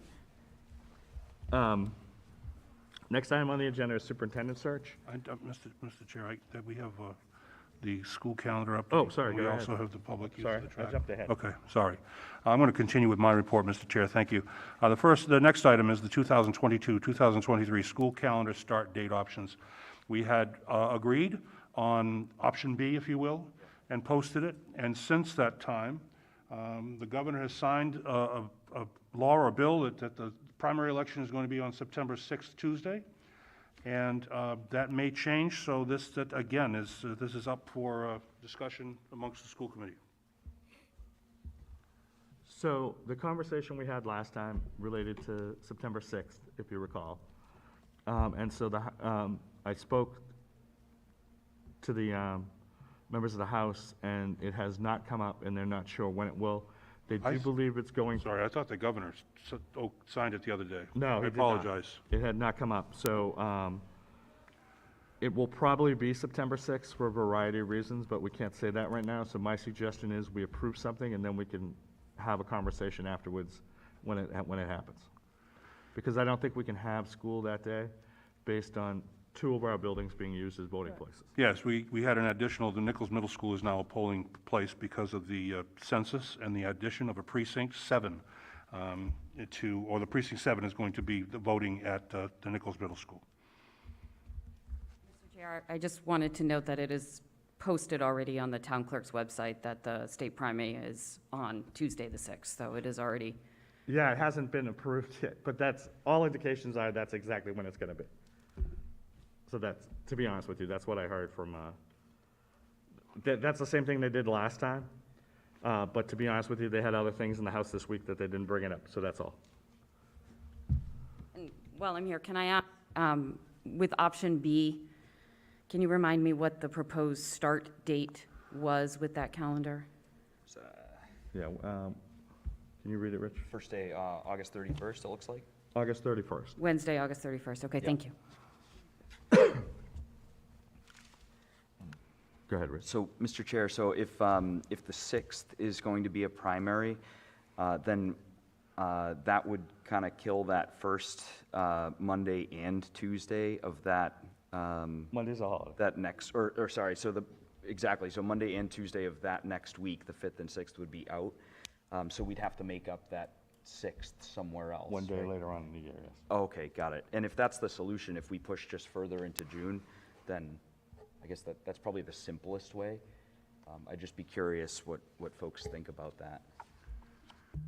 If we, Mr. Chair, if we did do that, what would the last day of school be? It would be the 20th. Is 20th. that right? Yep. Sorry, my Dropbox isn't working. Oh, no Yeah, problem. You can't get anything. Oh, really? It would be June 20th. Thank you. Go ahead, Rich. So, Motion. yeah, Mr. Chair, I'd like to make a motion that because of the 6th primary date, we move the last day of school to June 20th to make up for it. Okay. What number are we using? I can't remember. This is option 2. Option two. Option 2. Yeah. So make a motion to accept option 2 with the 6th out, So or moved. whatever primary day is out. So moved. Do I hear a second? Second. Discussion. Hearing none. Go right ahead. I don't have the calendars in front of me. Are there any other flexible dates that are off within the calendar year that could be evaluated instead of pushing out the school day? I don't remember what they all were, so just wanted to put that on the To be totally honest with table. you, lots of days will be evaluated because we are currently in discussions for contract. So until the contract's settled, this is a tentative calendar. Which contract is that? Teacher's contract, every Okay. contract, to be honest with you, every Okay. contract that we have, 6 of them. 6 of them. So, and Mr. Chair, and I just wanted to add a little extra context to that, and I think you probably understand, but because of certain days that are guaranteed by the contract, I guess that's why this has to be tentative, because if that contract changes after this is voted, we'd then have to go change this again. And Yes. the 20th is taking into account the Juneteenth, Yes, which is the Monday? Okay, thank you. we had Juneteenth last year, too. It just didn't, the students weren't in session. Right, this year, because of the snow Yep. Yep. Any other comment? Oh, go ahead, Mike. What would the first day for kindergarten be? Oh, first day for That's not my kindergarten. question, just. Generally the day after, so it would be, the first day of school would be the Wednesday, the 31st, and the first day for K would be September 1st, Thursday. Thank you. Yes. Any further discussion? Hearing none. All those in favor of option 2, say aye. Aye. Opposed? It's unanimous. Thank you. Mr. Chair, next on my report is Middleborough High School public use of the track and synthetic field. As you may or may not know, there's been discussions amongst the building committee about the fact that we were looking to have security cameras finalized in that area, which has now occurred. We were waiting for signage with regard to the official rules and regulations about the use of the track, and that signage seems to be a way away. So I worked with Ryan Sylvia, Mr. Brannigan, Sean Siciliano, as a team to put together some rules and regs for the track, sent them off to school building, our OPM and our DRA, our designer, and they've basically accepted those, but the signage needs to be made. So in the meantime, instead of waiting that long, I put together an order for temporary signs that we can hang on the fence and put on the fence so that we can open up the track and the field for public use based on those rules and regulations, closed dawn to dusk, and there are a number of rules that will be posted, and people will have to respect those rules if they're going to use the area. They'll be reminded that video surveillance is there 24/7, and we also have police take notice. I worked with the chief of police, and he has put that in his patrol. And so I'm ready to recommend to the school committee, based on those conditions, to open up the public use of track and synthetic field at a date to be determined by the school committee. Yeah, the suggestion is 3:15. Mr. Chair? Yes. I'd make a motion that we open up the track as of March 15th. Okay. Do I hear So a second? moved. Second. Just to be clear, and so the community understands, the track it cannot be used when school is in session and when students are using the track for sporting events. Straight through. That's the main one. You can go online and find out when it's, when the tournaments are and everything like that. We have an athletic calendar, everything like that. And to be honest with you, That's a conversation that we had with the chief, too. Yeah, yes, sir. You know, it's a safety protocol for the chief that he wanted in place, and we accept that and move forward with that, so. And Mr. Chair, whenever anyone comes into the schools or the school area, we do go through a process of screening and includes a quarry. With this open track and open field, we can't control the quarries. We can't control that public use. So that's the reason that when it's being used by a track team or by a soccer team or a field hockey team, we can't have just people coming from the public to walk around the track. It's not secure, and we can't guarantee student safety at that point based on that individual or individuals. And larger organizations that want to use the facility need to go through our facility use policy, which was just redone by our subcommittee. And so there'll be specific rules and regulations on there. The signs will spell everything out, and they'll be posted as soon as possible so that they can be reviewed and depending on the date voted tonight, it'll be open for use when school is not used, and only from dawn to dusk. Do I hear a second on the, Second. thank you, on the 3:15 date? Any further discussion?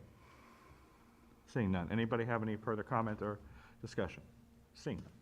All those in favor say aye. Aye. Opposed? It's unanimous.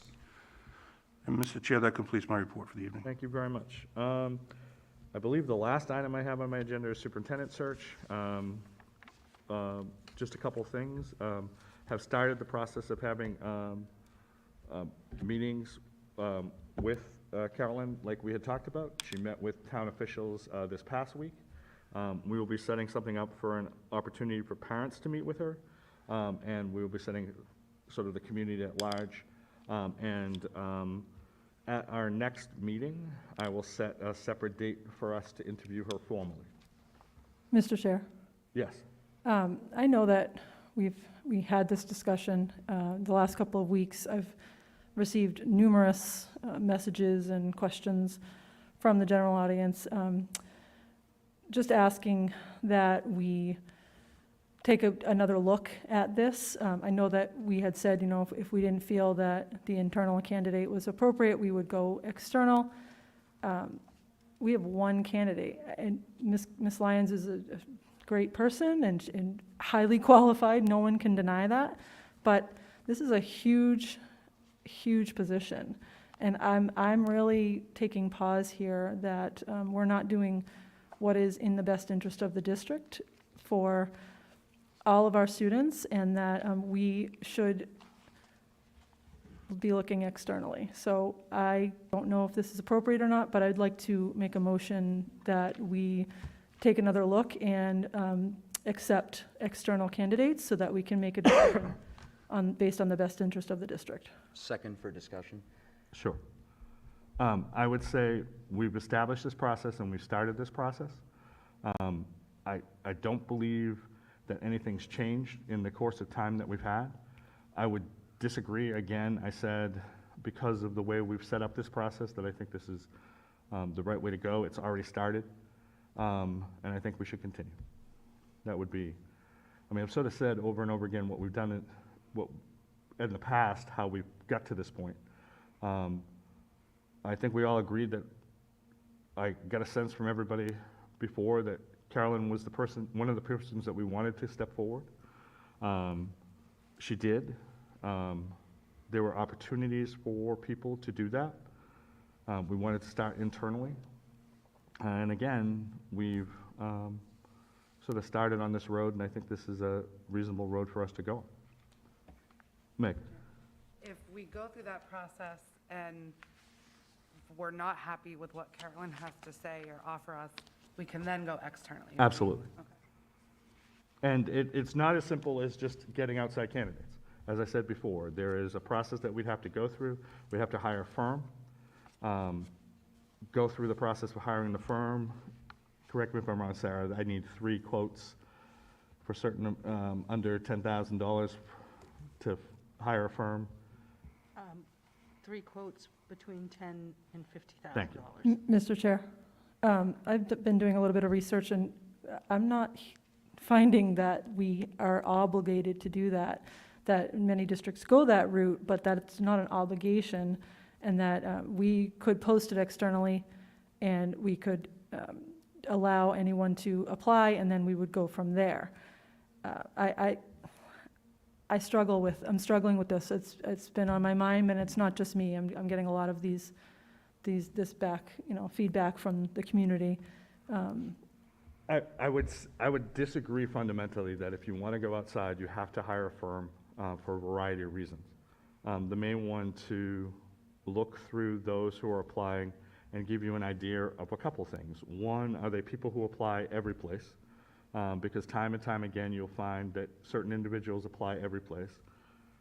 They can give you sort of backgrounds of individuals explaining to you why they're applying or why they're leaving their current places.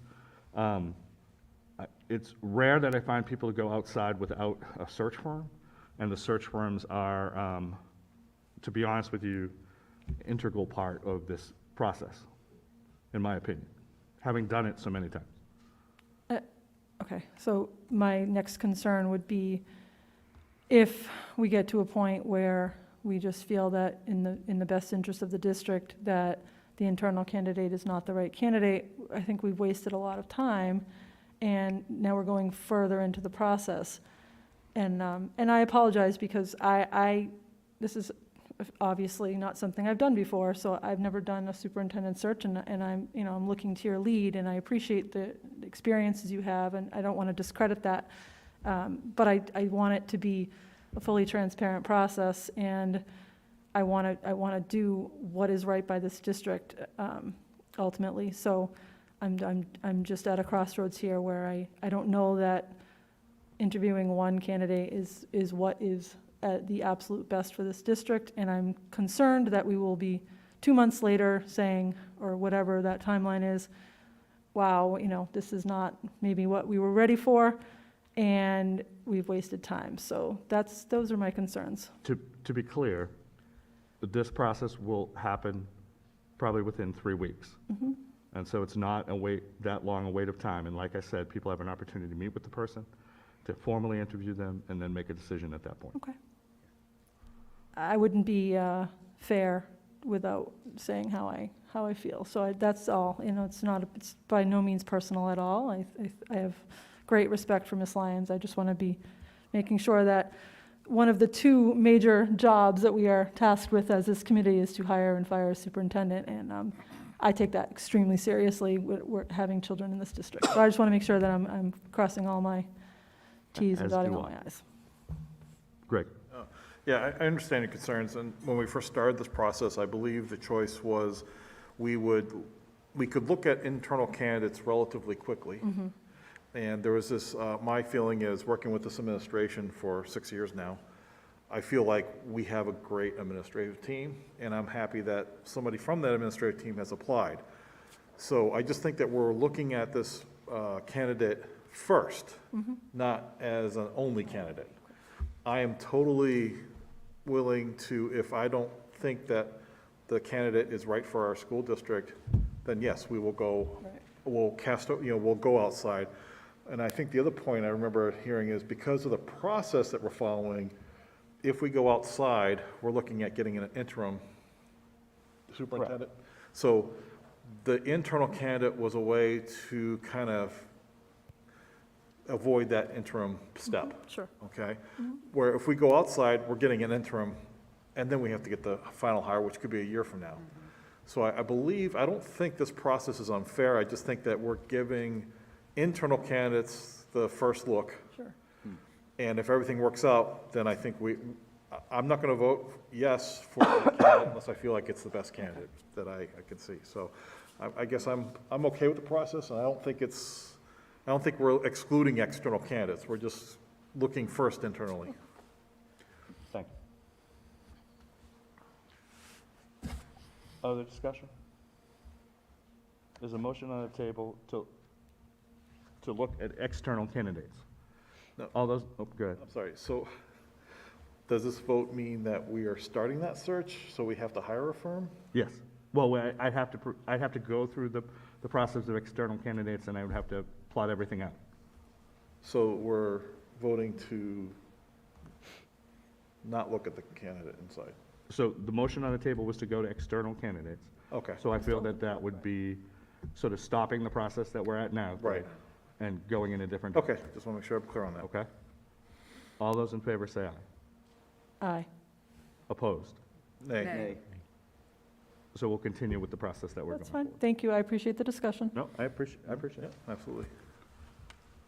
Any further comments or before I move to adjourn? There was one more item. What am I missing? The COVID-19 subcommittee. Oh, sorry, I didn't mean to miss that. Go right ahead, Greg. So just by way of explanation, I was contacted by one member of the community after the last school committee meeting that they requested a meeting of the subcommittee. So we set that up. I'm the chair, Meg is on the committee, the subcommittee, and we were going to discuss masking. So, the way these things get posted, the meeting's already posted. We're going to meet at the Nichols Middle School Library tomorrow at 4:15. It's an open public meeting. We will discuss things. I do feel like a lot got resolved tonight, so I'm not anticipating a lot that's going to happen tomorrow. But if anybody wants to stop by the library to further the discussion, we'll be there. Thank you, Greg. And with that, the chair will entertain a motion to adjourn. So moved. Do I hear a second? Second. Discussion.